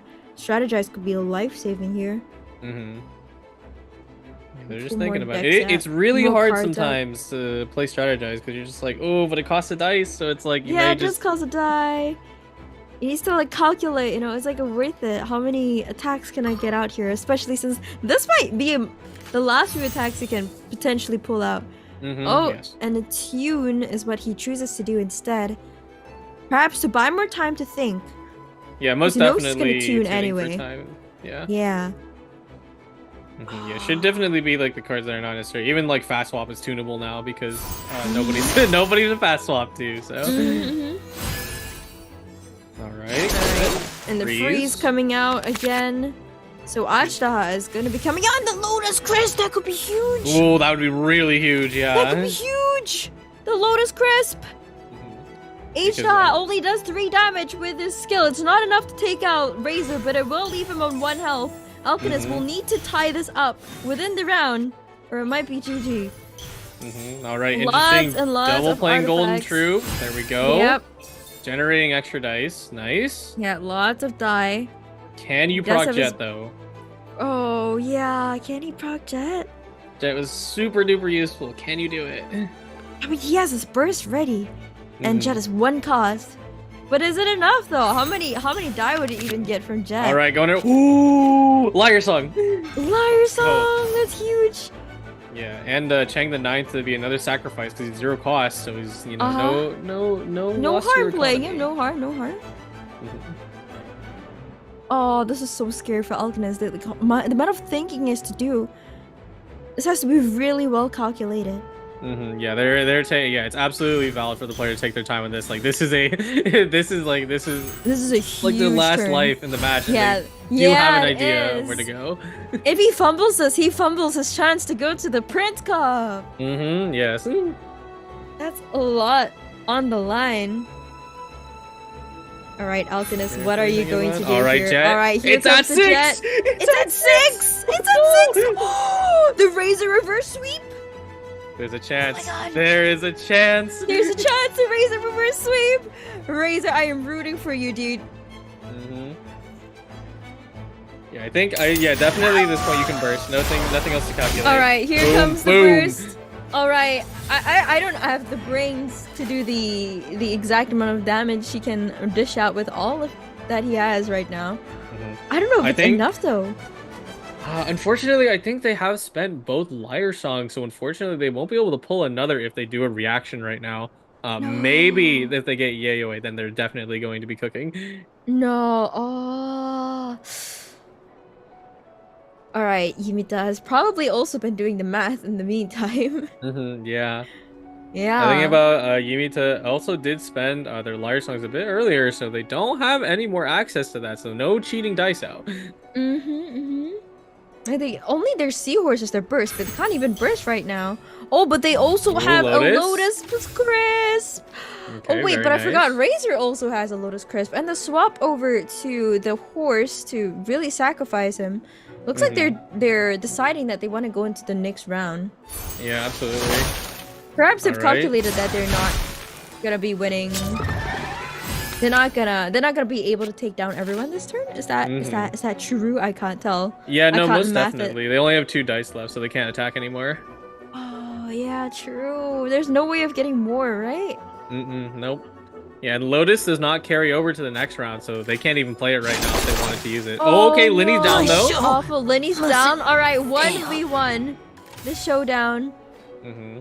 Oh wait, oh god, yeah, this is really tough. Ace has like no bonus damage, so he's just dealing 3. So, So Imita just decides to end this round so we can attack first next round, correct? Yeah, they will attack first, but oh, they're playing. Okay, good. Play Wharf to draw out the rest of your hand, but Okay. no more Rain Sword, so Razor can't freeze anymore. They're also gonna lose Cryo Infusion. Oh wait, this is so close. Wait, this is so close. What they draw? What they draw? Yeah, what they draw here determines the game. I didn't even see what they drew really well, to be honest. I think I saw like one thing. It wasn't too great though. So. Oh no, for who? For Razor. There is no Not okay for Razor. Okay. Oh, okay, he's left on 1 health. Can he Razor even quite kill? literally just needs 2 attacks, and they do have Lotus. Okay, Dunya's they out. have We're gonna Lotus. start fishing. Oh, we're Dunya's gonna out again. fish. Okay. Okay, Jet. The fishing. All right, Jet. But dye is not what we need here. We're not in need of dye. They're looking for Yayoi. Oh, look for Yayoi. Yeah, so they can generate more dice. I mean, I feel like they don't even need it, but you know, I think they just want it for comfort. I see. Unless they're trying to refresh and do another jet proc, which is also maybe a little unnecessary. No. No. He doesn't even need that many attacks just to take out the Aisha. Wait, how much damage does this one smack do right now? For Aisha or Razor? Right now, Aisha is still only stuck at base 3 damage because he needs to absorb an element, which he is not. Right. All right. Keep back! Okay, Alright, wait, a I think skill Razor coming might out. actually have. Oh, okay. Oh wait, one health. Both characters are on 1 health. Does Imita have like a Lotus Crisp or anything? But the normal attack does nothing thanks to the Lotus Crisp. And now Alchemist just has to finish it up with 1 more normal attack, taking the second game. Oh my goodness. Whoa! Wait, am I dreaming? From the clutches of death. No Alchemist way. brought that back, right? That is. I'm not dreaming, right? That's crazy. It's real. It's very much real. That is insane. Well, it was like plot twist after plot twist, and so we go into match 3 again. These matches are so nail-bitingly close. It's insane. That's probably Whoa. like the most like nail-biting match I've seen in 4.5. Yeah, because matches yeah, really yeah. are so fast, and like we saw like Yeah. how hard like small mistakes that were made earlier in the match by the Chungy Razor player, and they started losing a lot of momentum, but just enough. That was insane. Oh my goodness. Mhm. Well played from both players, really. They're pulling it back. Oh. They're like, all right, Yeah, my turn. my turn. My Wait, turn on technically, the tank mission. Yep. Yumita can also play this deck again, right? Because they lost with it. Yes, they can. So a mirror match would be interesting. I don't know how it'll go. Let's see what they have on the other side. Are we gonna see a mirror matchup? We might. Mhm. That was insane. Well played from Alchemist. I really thought they didn't have it, but they did. Absolutely. It was a really rough start for him too. Yeah, no, absolutely. Yeah, one of the things is definitely the fire station. It's different. Fire station. All right. Uh-huh. Interesting. They do have a pretty diverse set of cards tonally. They have the Weeping Willow of the Lake, which I will go ahead and grab the definition for. So. Sure. Wow. Yeah, What do you think of these two decks against each other? 'Cause Once Fire again, it's Station- hard to say. I mean, because I feel like for the most part, let me see here. I'd say Yumita really does know how to like get a pretty good hand early on, and that's what Fire Station desperately wants because it's can get so much damage out early. But they do have the tank. That is the tank deck on the other side, so we'll see what happens. Yeah. But Fire Station is pretty good at bursting people down, correct? Yeah, absolutely. So hopefully they'll be able to tear through the tank that is Alchemist's comp. Yeah. That was insane last round. Oh All my right. goodness! The Off rip, double really check. good roll. Ooh, that's insane. That is insane. Yeah. Wait, is that the Alchemist- Soul 1 Lotus Crisp that they have That's in the their only deck? Rose Cliff off rip, so that's super good. They're definitely gonna put Jet away for now, but on the other side of things, Oh, we got the double Bennett on the other side. not Talent only cards. double Bennett, Talent, Paradise, and double Weeping Willow. That is a pretty good turn 1. Wow. Oh, you're right. Sorry, what does Weeping Willow do? We're gonna go ahead. I'm gonna grab it right now. Yeah, unfortunately, it is a card that not a lot of people are like, oh, it has to be really good, but then nobody played it. So He rolled away his Lotus Crisp. He is confident. wow, yeah, Look at that's a little Prepare crazy. to I amazed. completely understand why. Prepared to be Like, it makes a lot of sense to get rid of Lotus Crisp, but I feel so scared. I'm like, dude, this meta is so fast. Yeah, right. Especially because you're facing the highest damage deck in the meta, so True. just does like 8 damage off rip. So it's like, what are you gonna protect yourself with? Nothing. And a huge 3 damage with Pyro coming out from Bennett. Alright, now back to Imita. So Imita got a pretty good die roll, actually. Yes. Yeah. That was really smooth from them. And they got Bennett's talent card as well. Let's light it up! Alright, another elemental skill. And Bennett's burst is ready, and Linny is so low. All right. So, also just to note in, because drawing Weeping Willow earlier is super good. It costs 1 dice, and then in the end phase, if your hand has no more than 2 cards, you draw 2 cards. So basically, you get a Weeping Willow, and then you get another Weeping Willow, and now you have only 2 cards, and now you draw 4. Oh, what? You draw 4? Yeah, 4 total with playing 2 of them. Huge value. Oh, that's insane. Okay, now Alchemist's turn. Gilded Dreams played on to the Seahorse. Right. Looks like we're thinking of doing quite a bit of damage to Bennett, but he's just gonna heal it back up when he bursts.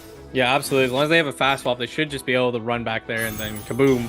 And also the Pyro is going to... Oh no, actually that's the other side, my bad. Looks like we're using quite a bit of the die generation stuff right now. Yeah, using it a bit early. They wanted to get reaction plus draw because their current hand isn't the best, so... Oh, very good, very good. 4 swap over to Thundering Manifestation, so good because now Bennett can't burst as he wishes. Yeah. That is really good. Yeah, Alchemist is probably going to do it again because of the Linny end phase Pyro application. There we go. All right, here comes the draw from Weeping Willow, I believe. There we go. Okay. Oh, nice. yeah. Ooh, that's pretty bad for Alchemist. Oh, that's a bit better. That's a lot better, actually. Yeah, there we go. Oh yeah, and since Weeping Willow is a support card, it does get to stay. Oh, so if they ever get get the their fast swap over on Bennett, and Bennett fulfills his job, getting his burst. He's gonna heal as well, going to a very not very healthy, but healthier 5 health. Yeah, but then good thing they drew that because that was definitely going to become an issue if they didn't have it. Yeah, that was gonna be a massive issue. And now Imita is back on track. Yeah, only 3 dice though, so they won't be able to do much right now. Oh, that's true. Meanwhile, Alchemist thinking about what they should do here. Yeah, they are getting Jet a little too early because there's not too many companions to destroy right now. So. That's true. All right, do we just skill with the horse, the horsey? I think scaling would not be the worst thing because I don't think you really imagine in a double element deck there's no magic to be had, so you're just gonna be if they swap to Thundering Manifestation, they only have 2 dice, and then you have to somehow make one, which isn't happening. So. True. All right. Oh, now, timer. The Okay, timer is Sealy. going low. Playing Sealy, maybe to buy time, perhaps, mayhaps. Yeah, to an extent. You would definitely play Sealy, but there we go. All right, now we got it. Now it's rolling. All right. And the elemental skill coming up from the horsey. Bennett on 2 health. They just tuned Lotus? Another normal attack. 2 Lotus? I think they tuned it. They're just like, nah, I don't need this. They do tuned run Lotus? Yeah, they do have a second one in the deck, but that's a little scary. Yeah. Ooh, this is looking pretty bad for Alchemist, and everyone is so low. Oh, right. Arcane Legends allows the swap over to Klee, which will save Bennett. Yeah, very common tech when Covenant was first introduced. The escape option, using it just to move around in the end phase. Oh wow, that's so good. And Imita ends their round early. Are they gonna tune something? Is Alchemist gonna tune something so that they can use their skill? Is there even a point to that? Yeah.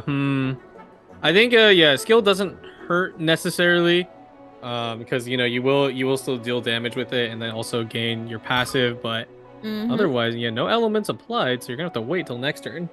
And the timer is ticking really low again. Yeah, getting close. We're almost getting down to 20 seconds on the clock. Oh, here it goes. Yeah. Alchemist again analyzing what options he should do here. All right, dropping Yayoi, timer extend. Yayoi. Okay, good. Yep. Yeah, Liben can either be fed or be tuned to do the skill. Still thinking about it. It's an honor to okay. The swap over to Linny. I think at this rate I think they definitely had to be feeding Liben. with that swap. True. Hmm.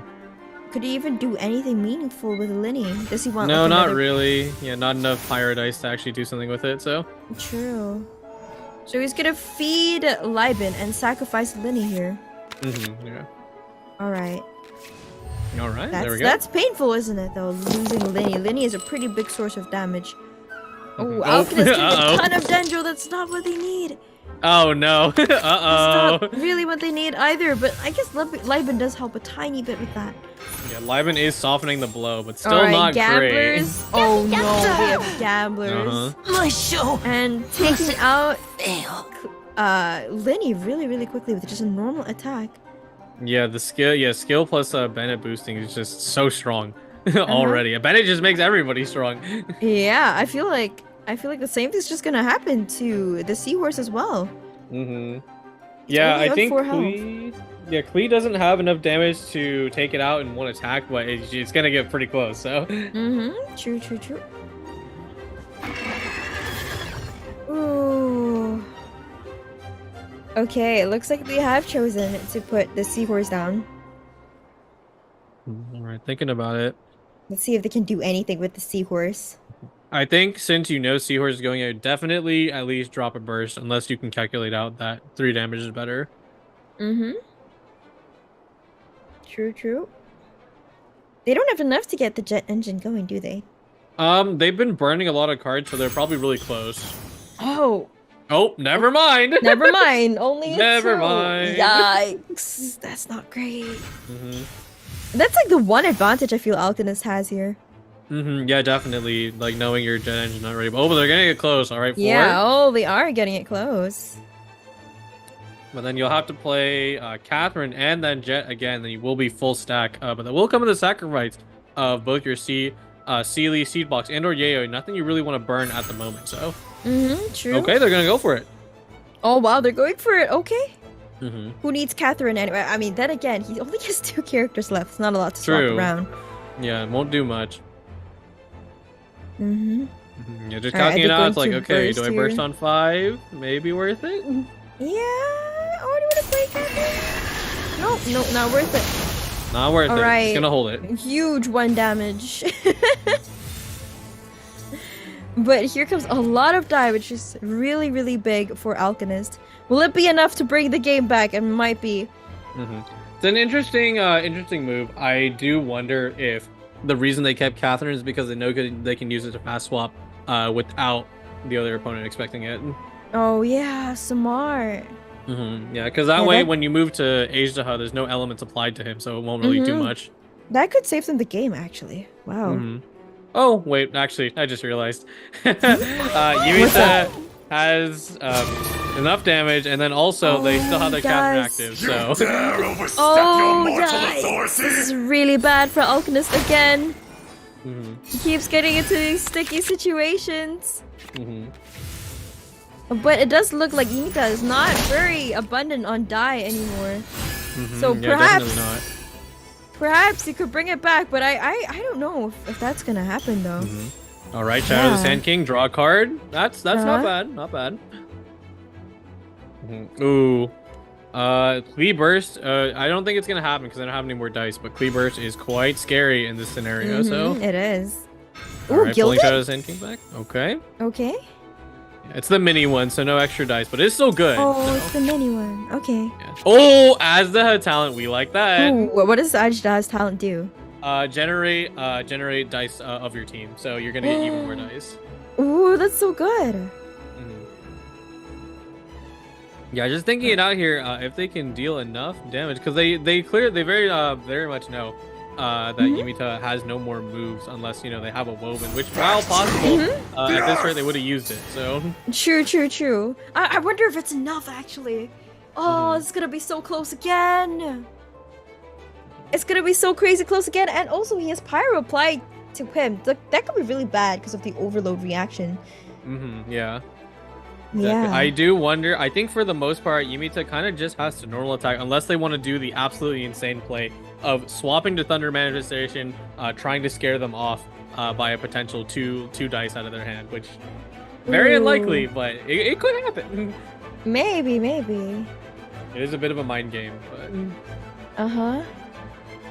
Oh, that would be really scary. yeah. Mind games, huh? I think it is a bit hard to see, but I think Ejdaha is at least 1 or 2 stacks, so we'll be able to stomp out both Bennett and Klee off rip. So. True. Wait, with his burst, right? Yeah, just burst.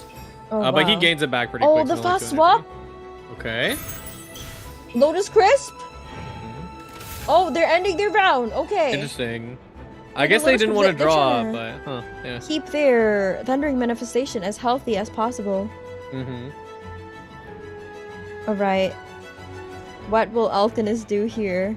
Should most definitely either skill or burst. I would probably just burst. There is no atonement. Okay, skill. That makes sense. Skill, alright. Oh, we like that. Except it's not being reduced. Okay, they're either gonna pick Bennett, probably, right? Just to take damage, or no? Are they gonna let the Lotus Crest do its work? Nope, swap over to Bennett. Nope, swap to Bennett. Drain all the dice out of Alchemist so that you don't even get a chance to hit Thundering Manifestation with a big hit. Yeah, can Thundering Manifestation finish off Ejdaha though? I'd say at the position right now, definitely it is, because they do have a Pyro Resonance up there, which will boost your damage. They do. Oh no. Maybe Imitas have already calculated it, and they're all like, I just need to keep my Thundering Manifestation alive. That's the only thing I need to do. For 1,000-year pain! There we go. All right, gained 1 more Imagine dice. if they had Gamblers here. That would have been insane. Yeah, Gamblers would have completely reversed the game. I'm pretty sure they should play Aza talent to regain dice, or at least bring it closer to what Aza actually needs, because he's not an Animo character. So This is so close. Oh, the final game for the Prince Cup, so close. It's crazy. These all 3 games between these 2 players has been so close. They've both played so well. Yeah, it's pretty much down to the wire. You know, as much as I talk about the meta being really fast, you know, even if the rounds end earlier, you know, they still have to take a lot of time to think, because like, okay, well, if you mess up, messing up, you know, in this meta is gonna be harsher and harsher punished. It is. And Alchemist is currently doing the math with the timer slowly ticking down. Do they have enough? Yeah. Does Imita 20-second have timer. Yikes. Gotta do something. Yeah, he has to do something. Yeah, you really don't have many cards to tune. You kind of need everything in your hand right now if you want to make it a okay Covenant. All right. Covenant. All right. Wait, did he tune Covenant? Yeah, they tuned it. Oh, they also tuned a talent, huh? Okay. What are the other 2 cards in his deck that should be Gilded Dreams and Seed Box. Oh, okay. He's just gonna use his burst? Yeah, definitely fishing for a burst. Although I don't know why. I feel like you could have used the other cards in your hand, but they have probably decided. Yeah, what's the use of his burst here? Actually, I'm trying to understand. Yeah, outside of damage, it's not really gonna do you much more besides, you know, dealing a good amount of damage. Oh, maybe he's realizing it's a GG's, because the moment the next round comes along, you witness your reckoning. Okay, nice. Yeah, that Lotus really just blocked almost all of that damage, man. Yeah, that's crazy. The Lotus. Oh no! I think it's GG's. He just needed 1 more attack. That's crazy. I think they might survive the Pyro Resonance, but regardless, they're gonna be put at very low HP. So. Oh, but maybe they can finish off Thundering Manifestation, can't they? I don't know. Oh yeah, you're right. You're right. I can't math this. Wait, will he survive? This is the moment. Yeah, it's pretty much to survive. All right, Pyro Resonance. Wow, will he survive? Time to find out. He will. He survives. Alchemist. He does it again. He's gonna bring it back. Even playing the Gilded just to flex. Here it comes. Yeah. Will not absolve you. The Magic Man, he brings it back again. Yeah, very close. Yeah, even faced with, you know, Pyro Resonance, Thundering Manifestation, it's still just not enough to take out. It wasn't enough. I was so surprised. I thought it would be enough with the overload reaction and everything. I thought Imita had it all calculated, and they were like, "Oh, yep, okay, that's it. We got it." Oh yeah, all right, I got this. Yeah, very. That yeah, was very crazy. Yeah, well played. And to both Alchemist and Imita, both incredibly genius players, actually. Congratulations to Alchemist for making it into the Prince Cup. That's right. That's our third Prince Cup winner crowned, and we have our final one coming up next. Yes. But before that, I think we're gonna go ahead and head to a break. It's the final round. Don't go away. Grab some snacks, and we'll be right back. Yep.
Welcome back from the break, everybody. We're gonna head into the final match for tonight. Yes, welcome, welcome. It's been 4 matches, but time never flew so fast. My goodness. Yay. Those matches have all been so close. I'm really excited for the last match we have for tonight. I think it's from Group 8. That's Yes, right. match We're moving 4. into Group A, and then look at the last one we have tonight. Yeah, like you said, really close matches all the way around. I've been impressed of how close to the wire players have been able to make it, because there's kind of a thing in the TCG. It's like, oh, you can make it look like it was really close, but like this was just like, it is that close. It is a 1 HP versus 1 HP. Exactly. So it's so insane. I'm really excited. And we have Yuwen versus Usani, I believe. Usani, I hope I'm yes. not butchering their names. Yeah, another Yes. Korean player, and looks like they have a clan tag in front, which seems to be a bit of a large clan. I did see quite a number of players with that. Oh, So that that's should so be quite fun. nice. Mhm, I yeah. like it when people have clan tags. That's very it's like a sense of unity. I really like it. Yeah, it's pretty neat. Let's see what they're playing, though. I do wonder what they'll be bringing into the final match for their qualifications in the Print Cup. We should be seeing the bracket soon, seeing where they ended up on the side of the bracket and what happened to cause this to happen. Exactly. All right. All right. Looks like it's taking a little bit to load for us, unfortunately, so we can't see it too well. But There it we looks go like... right now. All right, so Small One has already qualified through the winner's side, and then we have, of course, on the other side, we have Usanyu on the top, and then from the slower side, it is From Yuwen. the losers bracket, we have Yuwen. Yes. Yep. Yuwen. All right, so let's see who our final Prince Cup qualifier person That's a will cute be profile tonight. picture. Oh, it's adorable. It's Right. really cute. I like that. So you got finally, which is surprising to me, because for the most part, this patch people really considered it that it was out of favor. But you will is still it? play it. Yeah. Yeah. Mostly just okay. due to the changes to Gilded Dreams, being that so you can't use off-field characters to fix your dice anymore. So. Oh, I see. Wait, how would you use off-field characters to fix a die last time? Originally, Gilded Dreams generated an Omni Dice plus one other, so Omni Dice can be used by everyone. Oh, hello, D-Luke! I see. Oh my gosh, D-Look. Wow, that is in my face.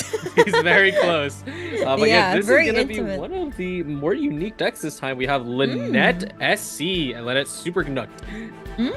I see. With the beloved Cryo Cube we saw earlier on. Yeah, so this one's gonna work off a lot of piercing damage, just to kind of slowly chip down the opponent. Two very aggressive decks, so let's see who's gonna take it out on top. And I don't believe either of these are running jet engines, so we have a jet-free match. We will see how it goes. I'm very excited to watch these this matchup because I don't think we've seen anything like this so far. So Yeah, no, it's not very at all. fresh and new. And the Fontaine board. Ooh, nice. Oh, we're that finally costs getting the a lot of Fontaine coins. Nice. I love the music from this board. I'm sorry. In the You know name how of many the lucky princess coins Inn. the Fontaine board costs? I have no idea. 16,000. What? And you get like 6K a week, but it's still a lot. Yeah, that's a lot. Yeah, I would never accidentally open up in 4.3, buy the board, and realize I spent 16K coins. I would never do such a thing. Oh no. You But wouldn't, anyways, huh? On to the match. We got Fischl versus Fischl. the match. By royal decree. Yep. All right. Looks Bird, like this time bird. we can actually get to see one of our players and their mouse movements, so we can perhaps see what they're thinking, or Yeah, most definitely. it might be a glitch. That might also be a possibility. Alright, we do get to see Opera Epic Place. We did get to see it earlier today, but it is a pretty neat card. It just helps you fix dice when based on equipment on each side. So. I see. Oh wow, that first round went by so quickly. Yeah, they just went straight in. Oh, we're also going to see the status applied to Cryo Cube. Not the Nahida C Ziba, but their piercing damage on normal. So we may get to see a little bit more. Cryo Cube is down by a lot already. That was fast. And both players now rolling their die. Yuwen is pretty lucky with 3 Omni die. SH. Yeah, it's going to rip through a bit fast with just how it is. I actually noticed that they are a mobile player, so shout out to the mobile players. Always great to see them. Oh yeah, true. Committed to memory. Alright, and immediately the cryo cube goes down, but they do have a resurrect. I really want to see their burst go off, actually. Yep, Yuwen is gonna use their burst really quick. Huge AoE damage across the board. Nihida left on 2 health, but she can use her burst. Yeah, absolutely. Yeah, Now but the they're gonna swap over opt out to to it Lynn. and just run it over to Linny immediately. Oh, use of the There we War go, Princess nice. as well. Bonk. And the attack, last attack with the cryo cube, but they're 1 health. Yeah, unfortunately, no dispenser talent being pulled, played. so no revive's gonna be here. Yeah. Oh, and the cryo cube goes down fully this time. The threads of your fate Yeah, lie in there's my hands. there's the classic Linny value because when you're playing them in this kind of comp, you get not only burning but also Linny summon. So now you have 3 summons on the side. Oh, the coins! Arcane Legends! Huge! Oh my Oh. goodness! Dang, I did not expect that. Oh, what is that Arcane Legends card deal? Joyous Celebration, generally considered to be one of the weaker cards for the arcane cards. But basically applies the element of the active character to everyone, and now they have no elemental application. Oh, that's so huge! But that yeah, was very still a lot of end phase damage coming out from Usani. Yeah, Yes. absolutely. Whoa. Linny classic, but that Joyous was so left field. I don't think anybody expected that because it's just so not commonly played. So. Oh, they're really rare, aren't they? Oh, the Yeah, they dials are. are They're going super over rare. real quick. All right, back to the action phase, and we have Oh, nice! Wind and another Freedom. Arcane gonna go Legends ahead. Wind and Freedom, so they can keep attacking. Oh my goodness, that's gonna take out everyone. Yep, nice turn extension. And then goes into the normal turn attack. extension, yeah. Oh no, It's brother a normal versus attack sister. all the way. Oh, Now disappear. One more elemental skill out from Linny. Onto the Come on, you gotta Lynette, play the talent healing card. Play the to talent force card for the sister flex. versus Yes. brother. Talent Talent card. card flex. Oh, talent card. Gone. And Quick, it's a GG. Lynette comes out on top, and the first game goes to Yuwen. That was over so quick. Super duper fast. I mean, yeah, it's a double aggro decks, and also they ended up playing lines that put them in pretty much immediate danger, and boom, gone immediately. Yeah, they disappeared fast. Both Hey, Linny players said were that. dealing so much damage. Oh yeah, he does. Right. So we're going to be moving on to the next game of Usani versus Yuwen. This was a funny match. I feel like they're predicting the next patch in 4.6, but that's neither here nor there. But anyway, Oh, is it? yeah, because we saw that trailer, right, with like Linny, Lynette, and Fremine, which is really cool. Oh yeah, right. Linny versus Lynette. That was cool. I like that. Let's see, but yes, we are moving on to the next match. Let's see if it is as fast now. I think those, because those are definitely 2 aggregate. Oh, they're going back to finally. They Back will stick to finally. with Yes, and for once, we're not seeing jet engines. That is not something I was expecting. We've been seeing it all night. it. Yeah, it is interesting because in their deck list they do actually have jet engine, but it looks like they just don't want to do it. So. I see. Yeah, maybe they're holding it off. Maybe they're hoping like, okay, I can win with finally, and then I can destroy them with jet engine. Oh, here we go. All right, never mind. We got the jet engine on Usani's side this time, and we'll see whether Usani has to can win this match to bring it back. Yeah. Yes. It will be interesting to see how finally fares against this one because it's once again it's the tank deck, so it does have a lot of damage, but I don't this matchup doesn't seem to happen very often because finally has been just gone for a little bit. But finally feels like they can dish out a lot of damage, so maybe it might be enough. Mayhaps. Yes. Yeah, maybe. I'm wondering if we're gonna see any crazy joyous plays. Probably not, just because this one doesn't apply as many elements, especially because you can't cleanse Geo. So. But we'll see. Oh yeah, true. You can't cleanse Geo, can you? Yeah, it doesn't stay on you and can't be cleansed either way. Achna might be able to pick up quite a few elements here. Oh Wait, yeah, but he can you even definitely pick up might. Dendro? He can't, right? No, he can't. He can't. Unfortunately, grass cannot be rock. So. I actually wanted like a Dendro Geo reaction. Anyway, on to the game. Ooh, Adeptus. Yes, onto But the that's too game. early for the Adeptus, so we roll it off. All right, there we go. Ooh, The shout threads of outs your to fate the lie in my Fortress of hands. Meripede card back. That's quite hard to get because you have to do Ooh. quite the quest for it. So, Oh, we do. yeah, you gotta go to Fontaine, Fortress of Meripede, and you gotta complete quite the quest line and then trade it in at the Dragon Bone On shop. to the die rolls. Looks like Yuyen is re-rolling quite a bit. They got quite a bit of Dendro die though. Yeah, definitely want Yep. that off the gate so they can both Fischl and Nahida skill, which is very Yes. good. So, All let's see right. here.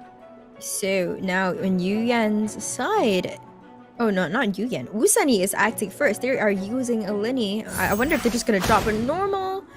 Yeah, Oh, not a definitely normal attack, and oh yep, a prop arrow. There we go. Oz, reveal thyself. Yeah, Usani, I'm not sure how I feel about their hand because as much as they have Dunyarzad in a seed box, it seems like they rolled artifacts too early with nothing to reduce them, so it won't help you. Oh yeah, true. They're a bit stuck, aren't they? Time to broaden yeah. the horizons again. Now they're jumping to Nahida. I would definitely suspect a Shadow of the Sand King into skill after this turn. Okay, Oh, okay, but good Nahida, move, good move. I wonder who they're gonna pick as the final character for this round, because someone's gonna have to take that overload damage from the seahorse.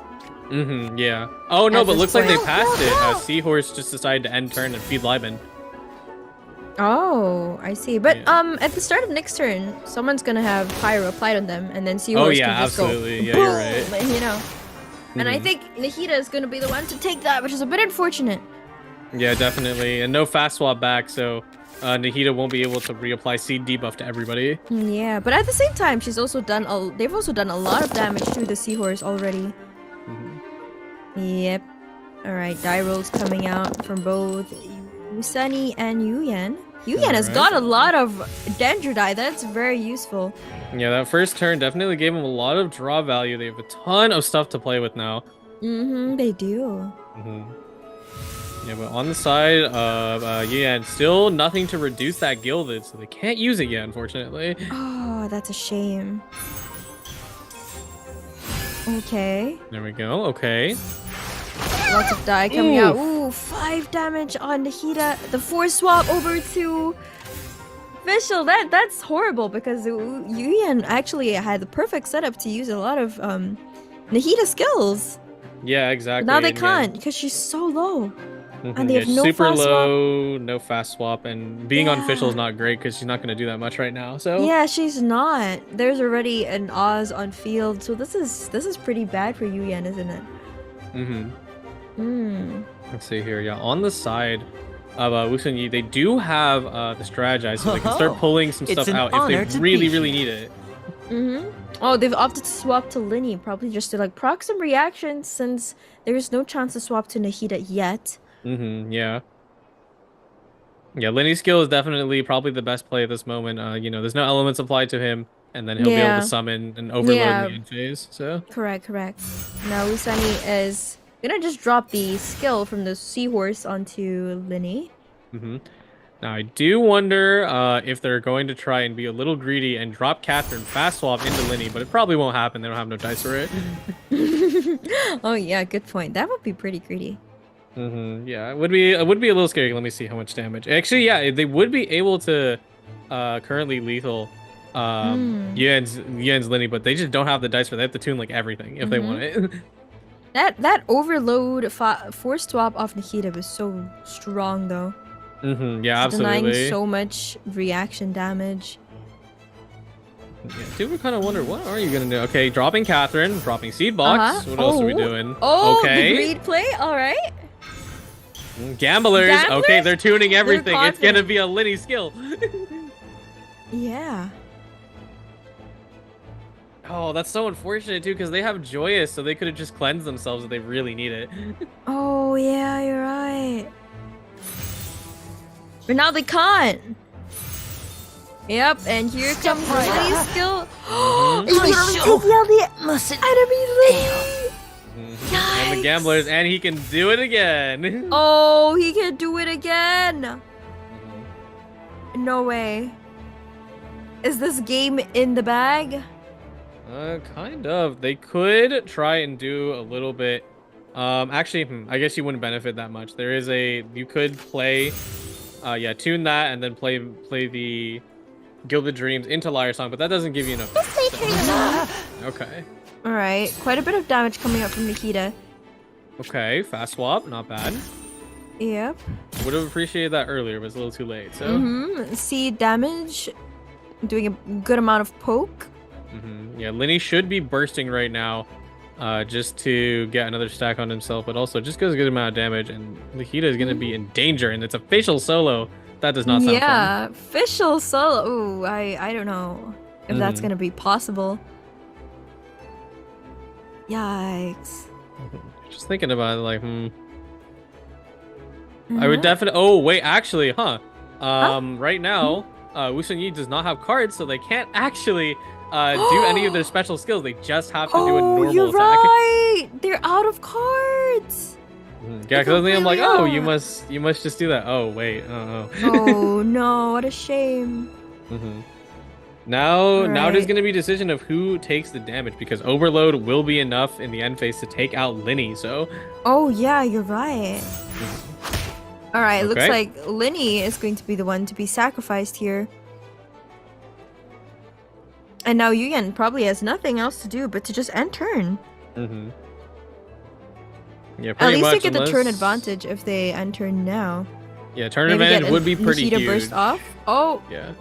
The threats of your Okay. fate lie in my hands.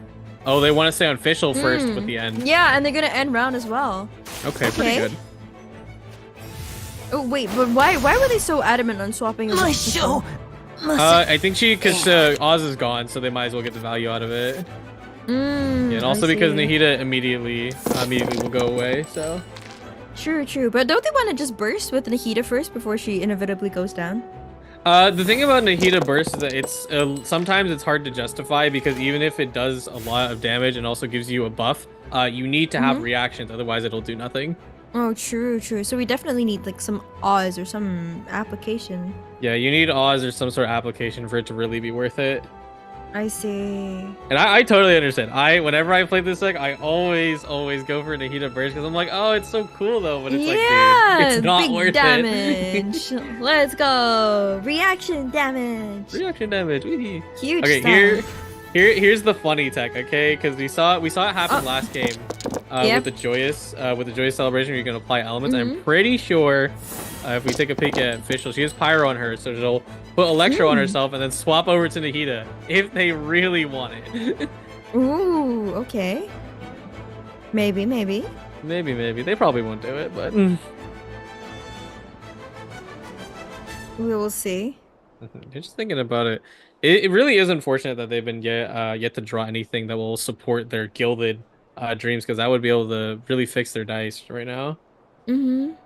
Oh, they have a ton. Oh, of they're doing it. now, though. Oh, they're doing it. The joyous tech, let's go. Yeah, the joyous tech. Okay. Okay. Just like you said, could this bring it back for Yuyen? Pretty good move to bringing back the Shadow of the Sand King, and then now can play gilded for 1 cost, which will net them more dice. Nice.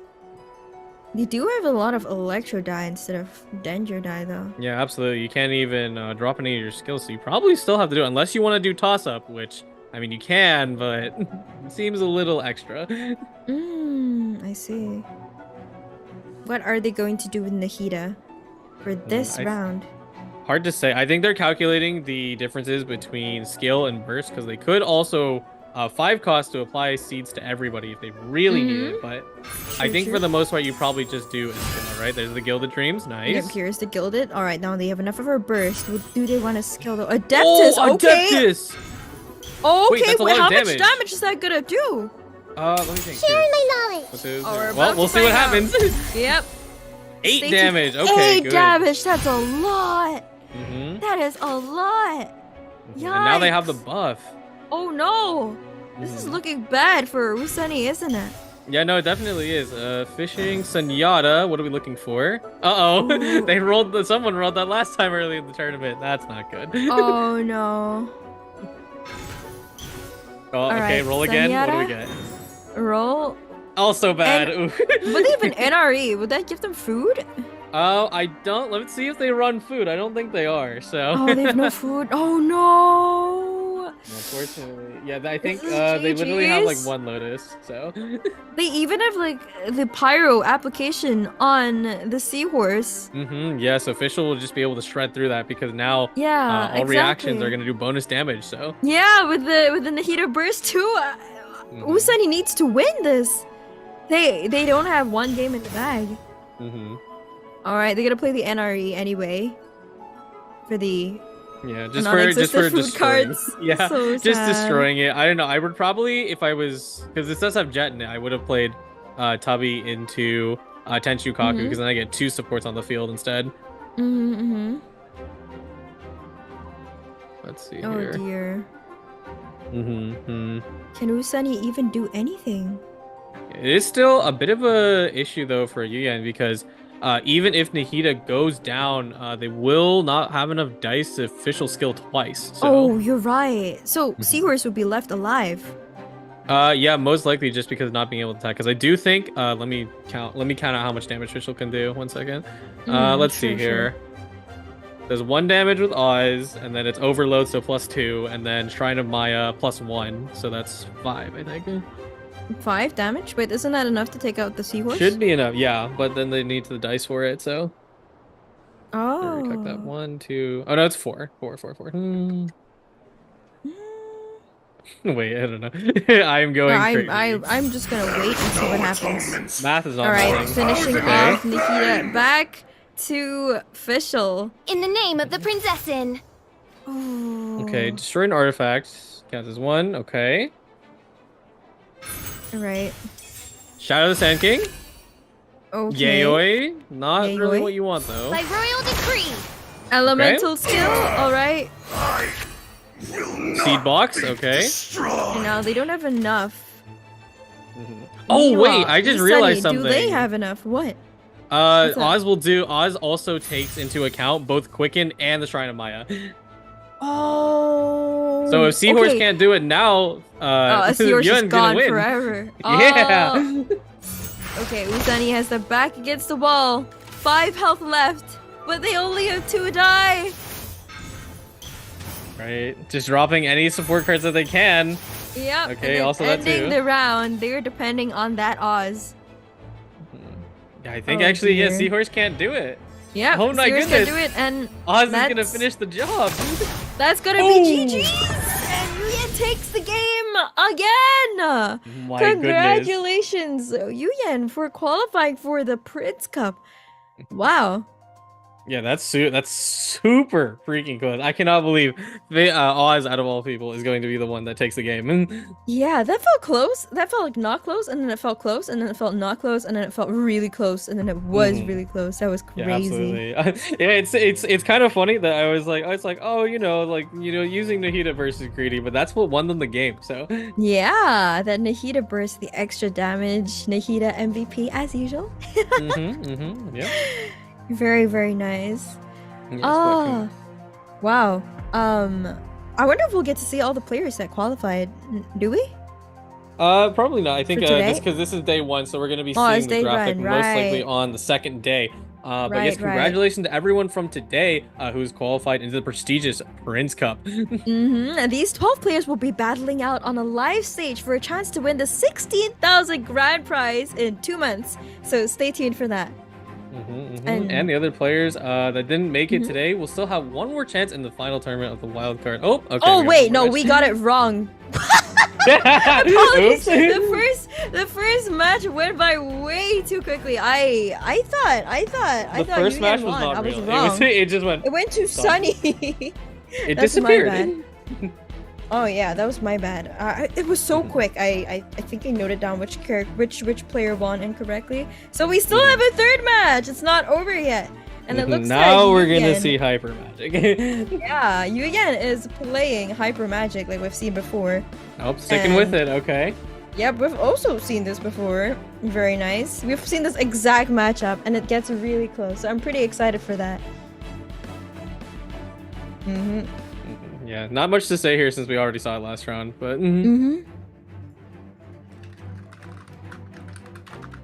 just waiting for this. All right. Yep. Are we? getting jet engine on both sides? We are, aren't we? Yeah, we should be, absolutely. All right. Let's see how this plays out. I wonder who will get the advantage to start first. Feels like it'll be pretty significant here. It's hard to say. I think like 90% of the time, like I feel like Razor is always going to be the one that wins, but we'll see what happens. So. That's true. Razor can definitely clean it up quite a bit. May knowledge guide you. Here, all right. So Linny and Xingqiu start very familiar. We'll be able to cleanse most of that pyro off unless they roll really bad, which I don't think they are. So. All right, all the status effects coming in, and we're starting off with Xingqiu. Alright, should be dropping just a normal attack. There we go. Like you said, the normal attack. Oh, good roll off the start though. I do like having those earrings, so that way you can get. You even proc it off of Linny actually because he does self damage. Same thing with Linny as well. Also, just dropping the prop hat. All right. Yeah, Xingqiu should definitely just needs to tune 1. Should definitely skill, because otherwise they're probably gonna need an overload from Seahorse. So.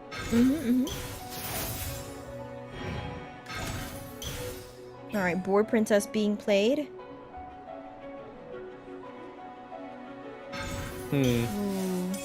Trying to get another dice off of having a second one. That seems like seems a lot a of little... support cards this round. Okay.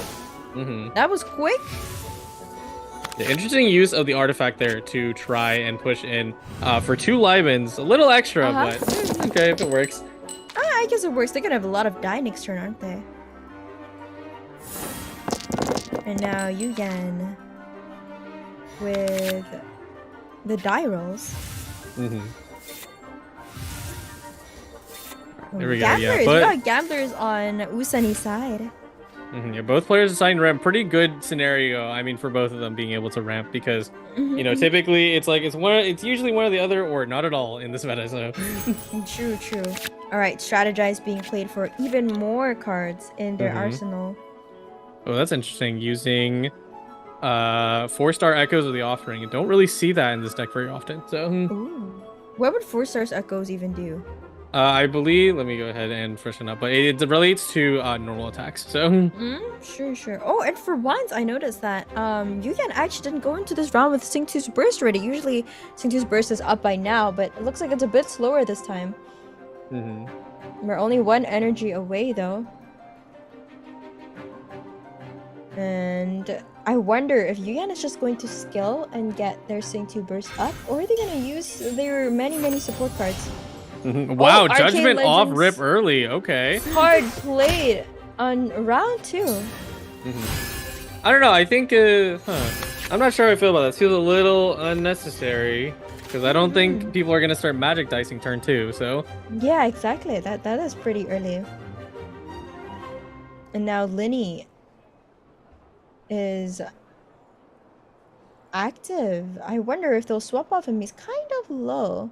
Yeah, I kind of don't know what swap they'll... over to the Seahorse. Oh, that would be so frustrating for Yuwen if he swaps to the Seahorse and causes overload. That would be awful. Yeah, playing all their support cards, they should be swapping to Seahorse. I'm not sure what they're planning here.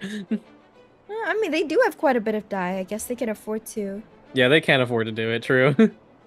Oh, you know what? Also pretty smart. I'm pretty sure, yeah, because Chang does proc off any reaction, so they're trying to get that value as well. Oh, right. Smart.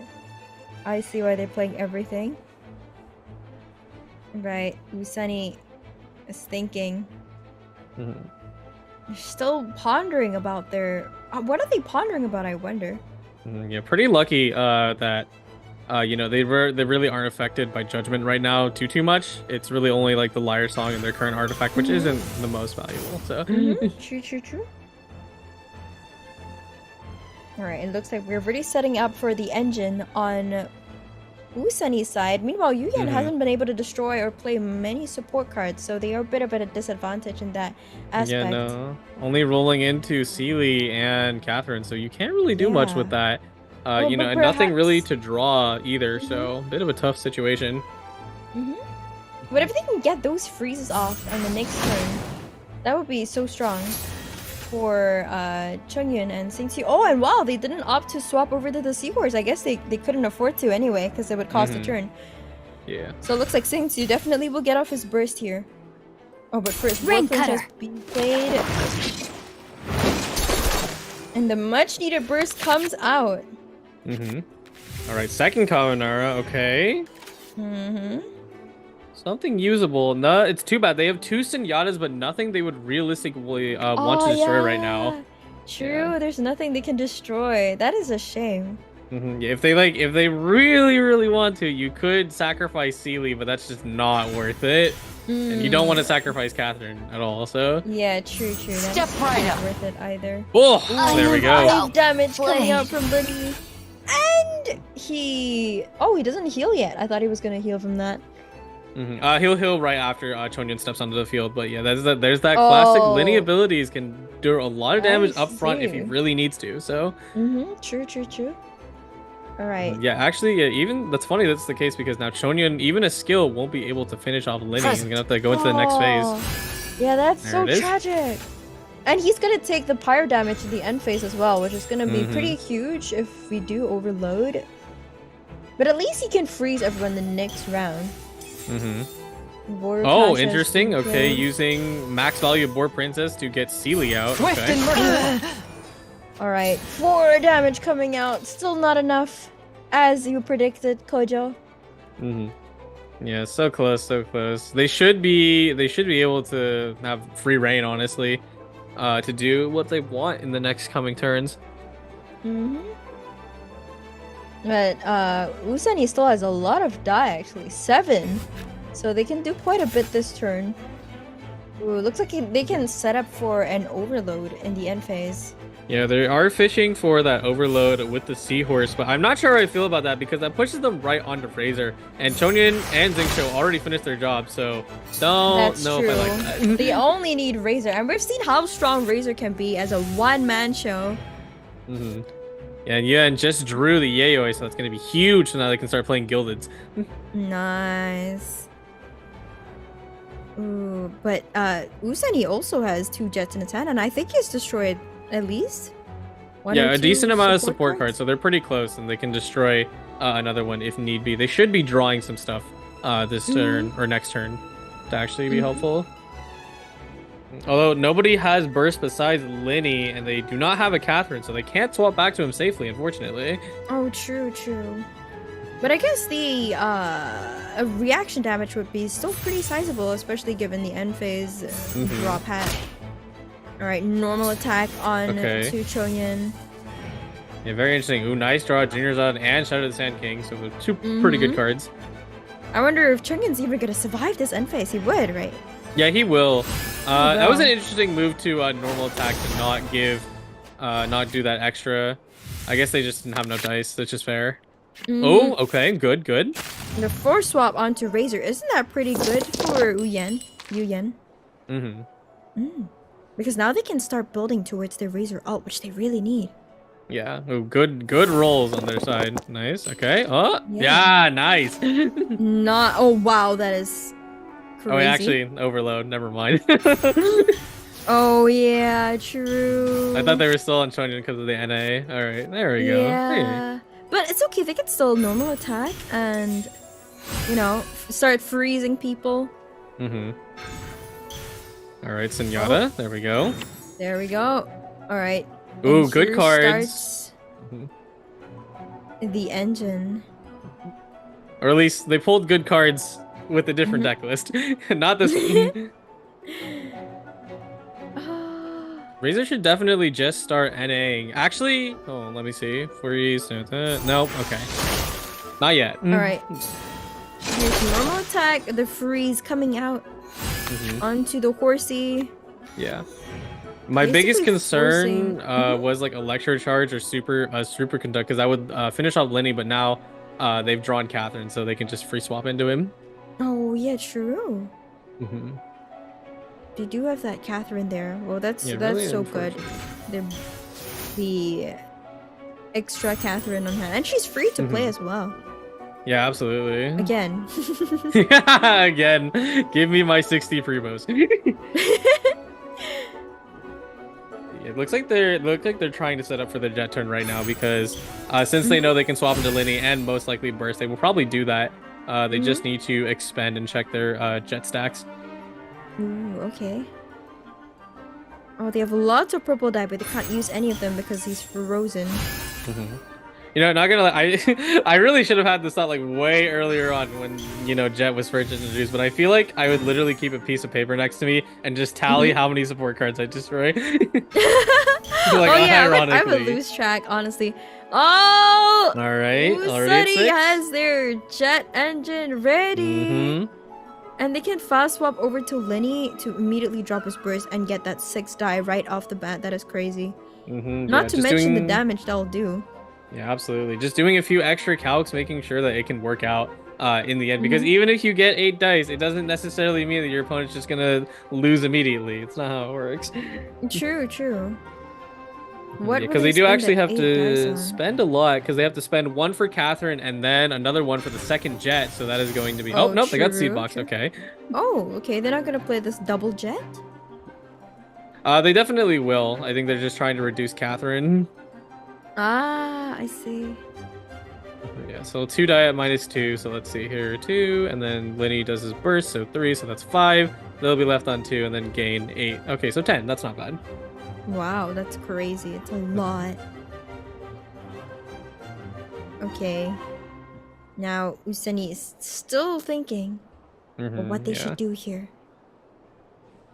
Yeah, Yuwen not really getting any form of like seed box or Dunyarzad. Definitely harbors because they do have a lot of companions in their hand, but if they play just one of them who's already reduced, they won't be able to do it again unless they use Senyata. Oh, that's tragic. So Yuwen is actually not doing as well in the dice economy. Yeah, definitely not. Okay, that's interesting. Alright, yeah, now it's Yuwen's turn. They're gonna start. They're gonna start destroying some cards, I'm pretty sure. Oh yeah, looks like it for sure. I think I would probably, because I know my jet stacks are low, I'd probably play Chef Mao and then destroy him with Senyata and then keep rolling with it. Because there's no way you look at the 6-stack jet and think that you're gonna end turn. Okay. Alright. Nice. Oh, quick freeze onto H-Daha. Oh, nice Yayoi draw. Let's go. Oh, and Liar Song. Oh, wait, that's crazy. Oh my gosh. Wait, there you go. Could that be enough to bring it back? This is getting really close again. It'll definitely do a lot. Yayoi, Liar Song, and Gilded all together are going to make quite the trio. Imagine if you got Gamblers as well. That's crazy. Oh, and here starts the engine. It's and there's 2 jets now. Oh, 2 jets. Oh, it's revving up for sure. All right, Senyata. Okay. Should be very close to max stack jet very soon. And I mean, Razor Burst, you know what's coming. Oh, yeah, it is, dude. Okay. What else are we thinking? They're just trying to figure out how they can play Jet efficiently so they don't have enough dice to burst on Razor and also proc both of her. Which maybe the math doesn't work out. Oh, yeah, might not. You're right. He's short 1, isn't he? Yeah, they might. Let's see here. Because Liar Song into Gilded, that, because he already got spent. Will not actually give you that much, so. Oh, no. That's a shame. Yeah. He's short 1 die. Just 1 die could have made this a huge difference. Still going to get at least 4 dice off of this, but are you playing in more? Okay, good. Boom, boom. Linny is in serious danger if UNC does not use their Catherine. He's gone. Oh wait, no, but isn't he gonna be taken out by Super Conduct? Yeah, most likely. Either way. Okay, yeah, it looks like they're gonna. Not. Yeah, they're gonna let him. They're gonna let him go down. Oh. All right. Okay. There we go. Definitely put that on again. Yep. Okay. Oh man, imagine if he had 1 extra die. That would have been insane. 1 extra dice would be huge right now. Would have pretty much like given him the game, wouldn't it? All right, and down goes Linny. The power of Super Conduct. Another freeze coming out, and Usani is really low. This is looking Yeah, this really is bad. a bad position. Even with double Yes. jet on the field, Yeah, nobody double- got to she can't use do it. anything. They're all frozen. Mm-hmm. But at they the will. same time, They will proc it next turn, but. yeah, Yuyen is seemingly out of die. Mm-hmm. Does he have a way of getting more? No, not really. There's no Boar Princess, no other artifacts, nothing to reduce it. So. Yikes. All right, the question is, does he want to end it on Chongyun or Razor? That's a good question. I would probably say Chongyun since he's pretty much done Yeah, for. toast, right? Yeah, he's Exactly. really That's what toast I was thinking too. already. And then he has the I haven't lost yet card as well. I guess he could use that. Oh, funny use of Grand Narukami because it does give you a dice immediately on play. Very old card. Okay, Ooh. Catherine as well. Catherine, all right. I don't know. That seems a little extra. I guess maybe they're gonna swap to Chongyun next turn to force them to do an attack, and then they can just start going ham with Razor. Yeah, perhaps. Well, this is getting really, really close, but I don't see a way for Usani to bring it back. Yeah, no, definitely not. This could be a GG.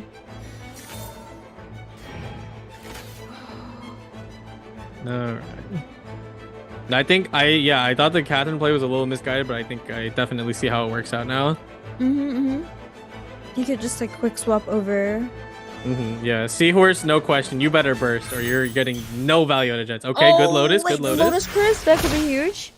No All right, burst. 3 damage, not bursting. Okay. Yeah, I'm not sure how I feel about that.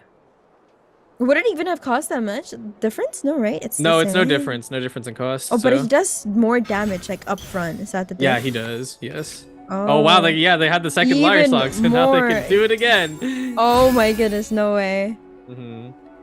Yeah, there's no realistic threat here because Ajdaha he's only doing like 4 damage if he does a Geo skill. So Yeah.